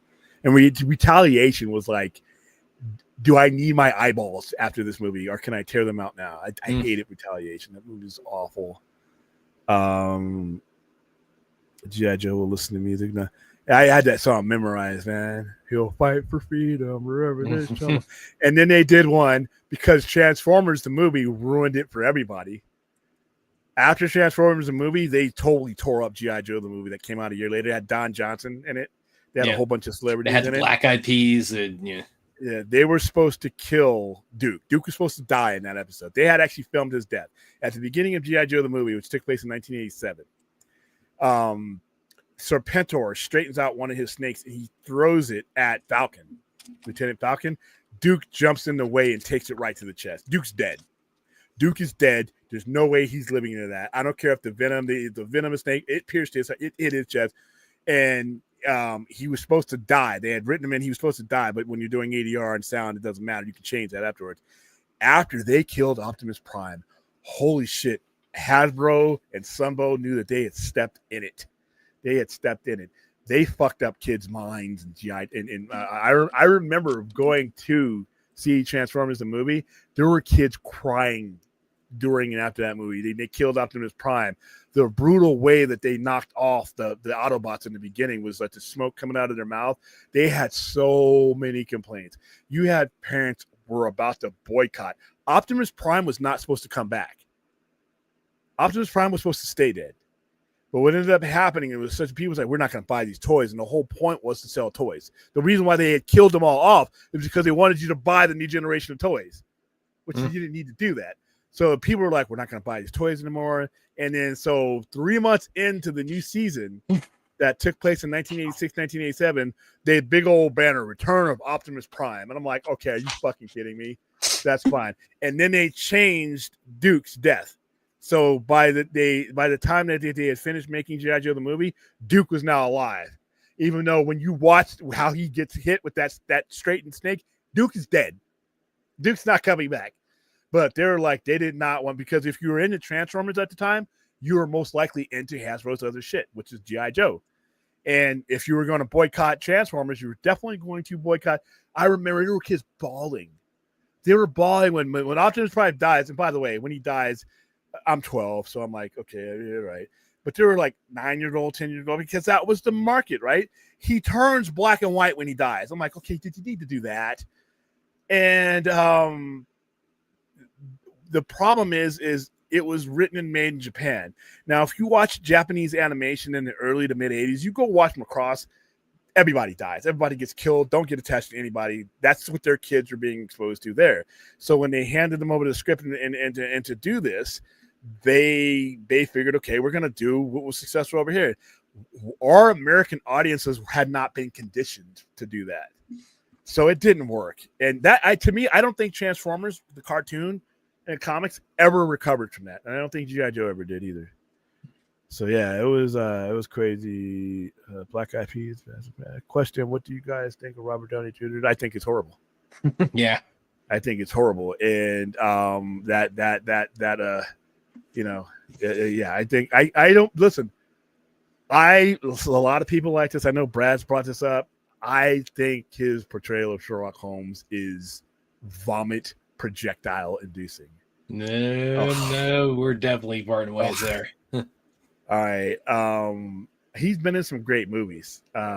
It's dude Zodiac. He's brilliant in Zodiac. But outside that, I mean, once he became Iron Man, he's Iron Man. That's it. I mean, he needs Robert Downey Jr. is a brilliant actor, but he also needs a good story. Too. William Brad, remember in G.I. Joe, Cobra destroys all London. When the film ends, yeah. And that came out the same year as Man of Steel. And like, which one got all the consternation about big urban destruction? They wiped that fucking city out, and everybody's like, "Hey, London gets." Go back and watch Retaliation. London gets. I mean, hold on. London gets Hiroshima in Retaliation. London gets. I mean, it's Man of Steel, like a section of Metropolis, like gets, and that's the part that becomes Heroes Park, gets destroyed. London is like. It's gone. It is a I'm going to pile show of you rubble. guys just how much this big pile of rubble in Retaliation, and nobody bats an eye. How much this movie was complete and utter just are you bullshit is part? being Are you pulling up that bullshit part when London gets destroyed? Yeah. No, I'm gonna keep it. I'm gonna mute it. I'm still gonna get here. Look at how much. Look at how casually they wipe out London. And I have friends and colleagues in London. I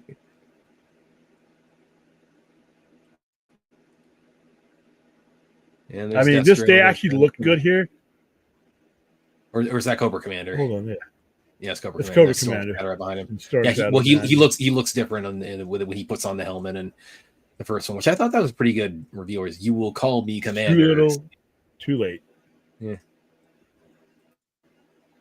By the Schwarzenegger 11, or the first one, it's Cobra Commander. They had a lot of stars in this movie. Look at this. Look at how they do to London in this movie. And nobody. All this is bullshit, by the way. Well, yeah, you can't. Yeah. This is the equivalent of nuking a city without dropping a nuke.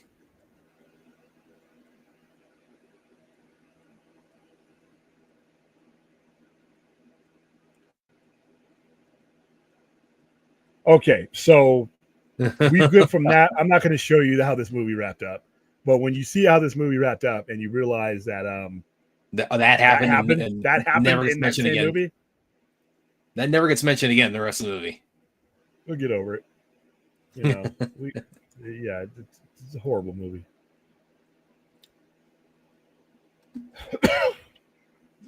I've only seen it one.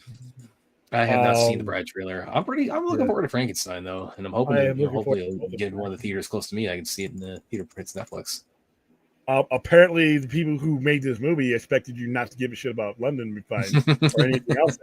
That movie basically says, you know what, we did this shit with any of these things that we did. Don't care about it. Let's see. Oh yeah, they're getting ready to do Jumanji 4 next, which I'm essentially gonna ask your thoughts about this because the last two were really they were massive hits. For the second one second one meaning like after 95, like the welcome first one of like the modern iterations of the Walk Through the Jungle. That first one. That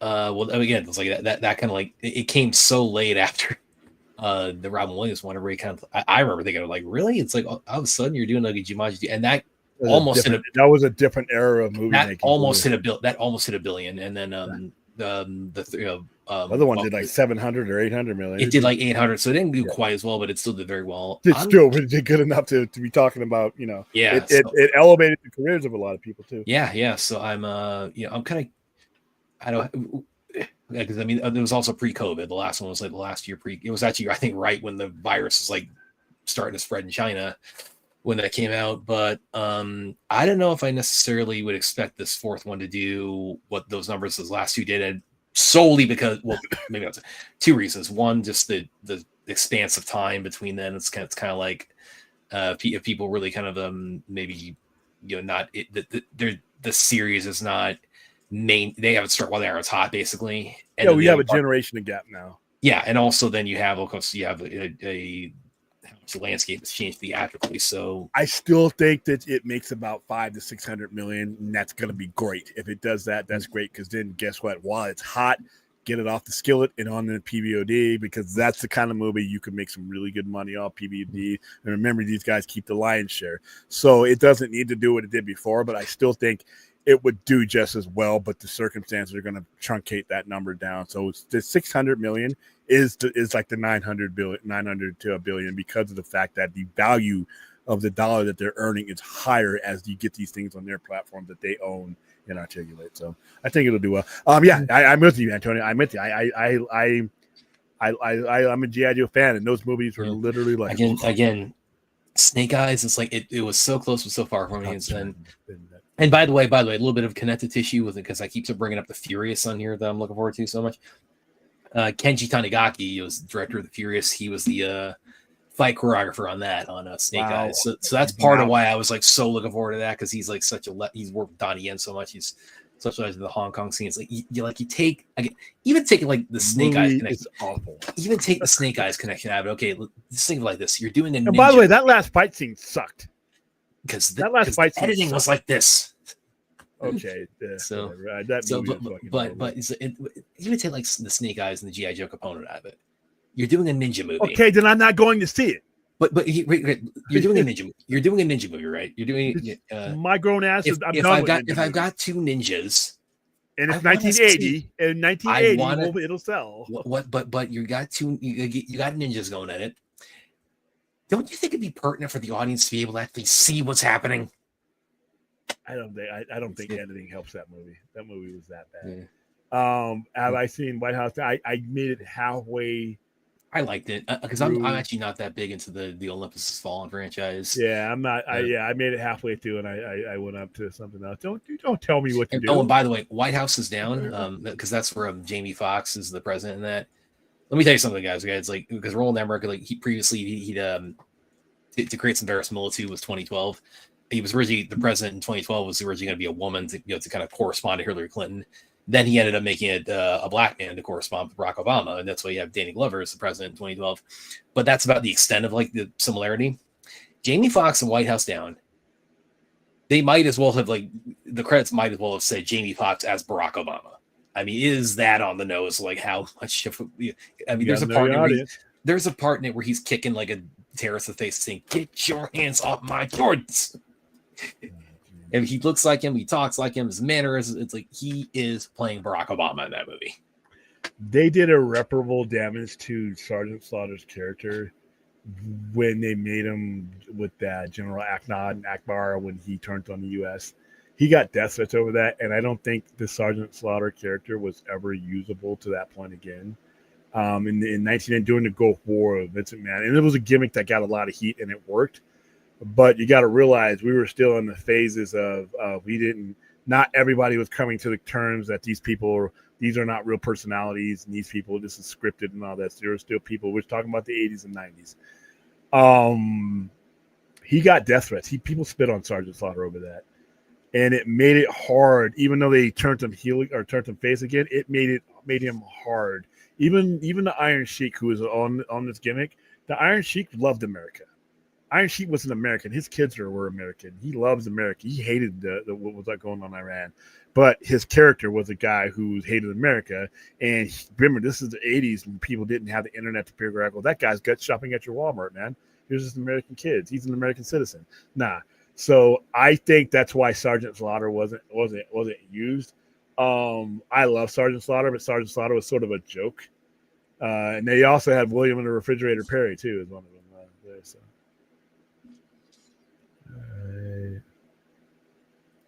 Yeah, I'm looking at. I'm side eyeing that one. Because I did not like Transformers: Rise of the Beast. I didn't like that. I thought that movie pissed me off. Yeah, you don't tease Unicron. You don't tease Unicron. You either bring Unicron or you do not bring Unicron. I am tired of the half-ass shit. Listen. The Smoke Galactus pissed me off for decades. I got a real one now. So when if you're going to bring Unicron in, bring in Unicron. Don't give me this, the blue ball syndrome when it comes to that. Yeah, I like I said, man, I just think they're going the wrong direction when it comes to G.I. Joe. Yeah, they always putting a black guy in president when the world's about to end or the nation's under some massive attack. Yeah, Time Clock is awful. Brad will come back on the air and try to defend it because it's Jean-Claude Van Damme. Time Cop is awful. And listen, Jean-Claude Van Damme was a fun action star, but he's a horrible actor. He's a horrible actor. He's horrible in Time Cop. He's a great action guy, a great fighter, and all the stuff that he's been in. But when he has to start talking and acting, it's like, oh, dude, I don't know if this is it. Well, Olympus Has Fallen. That's another one of those that I just wasn't into. That whole concept is like, okay, sure. Let's see.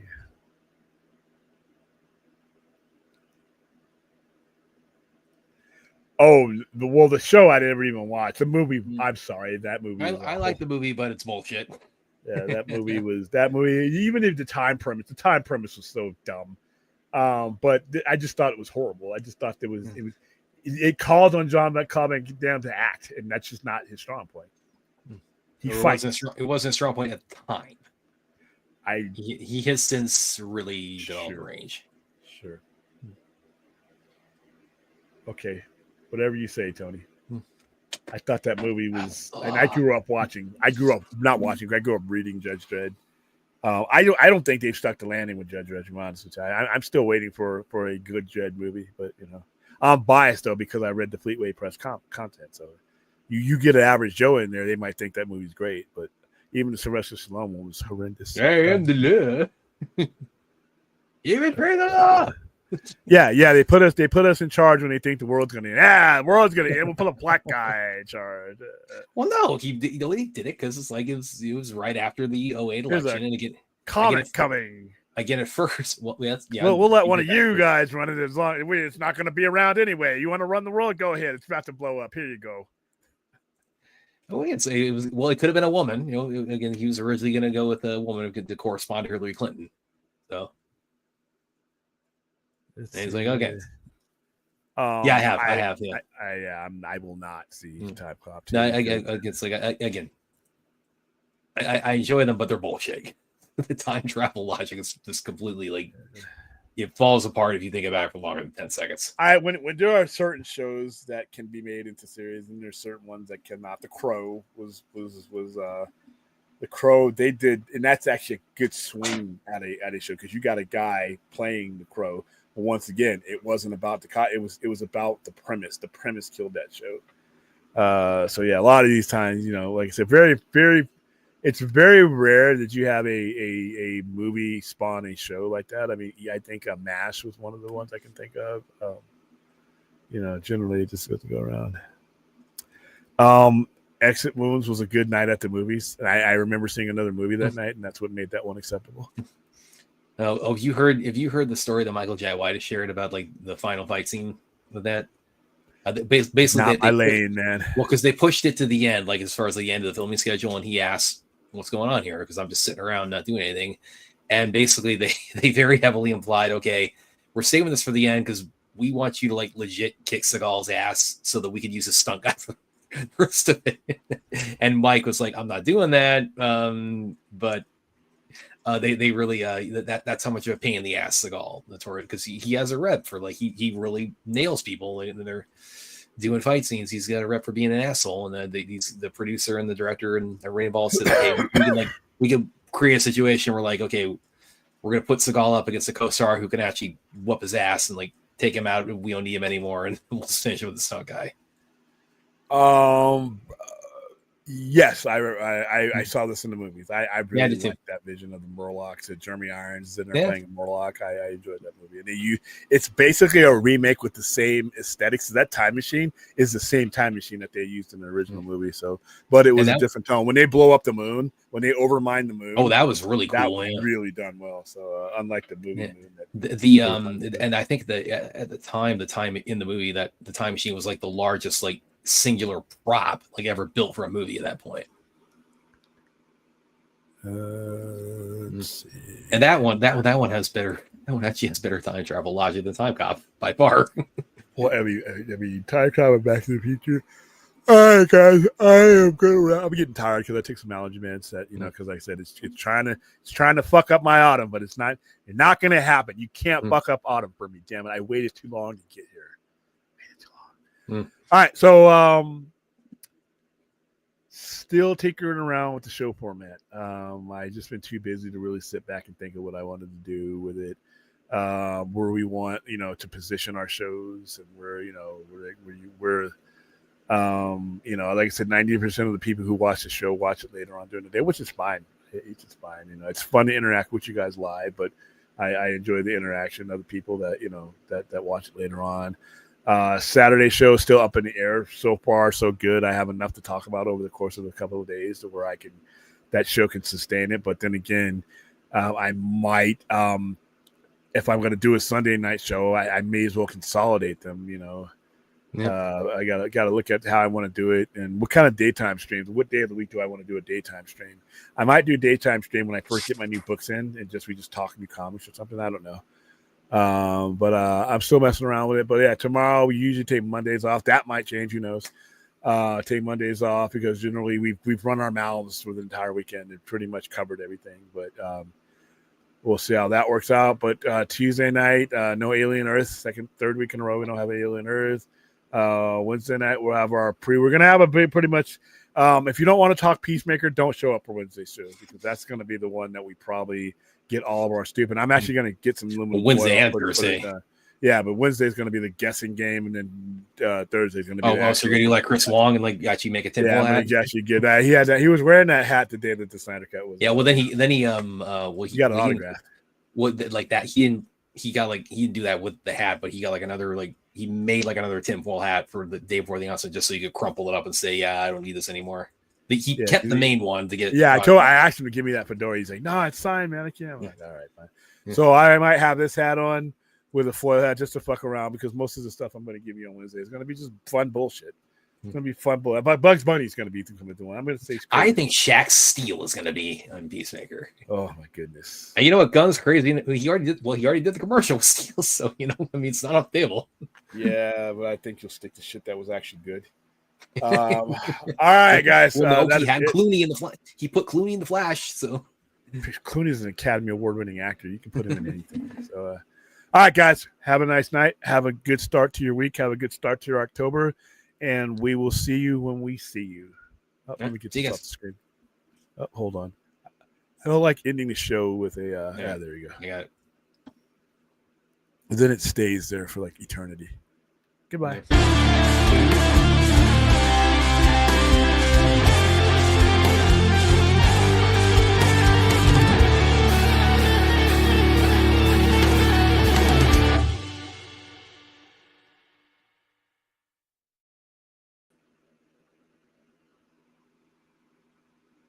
Have I given off Downton Abbey vibes, Rash? Nah, not me.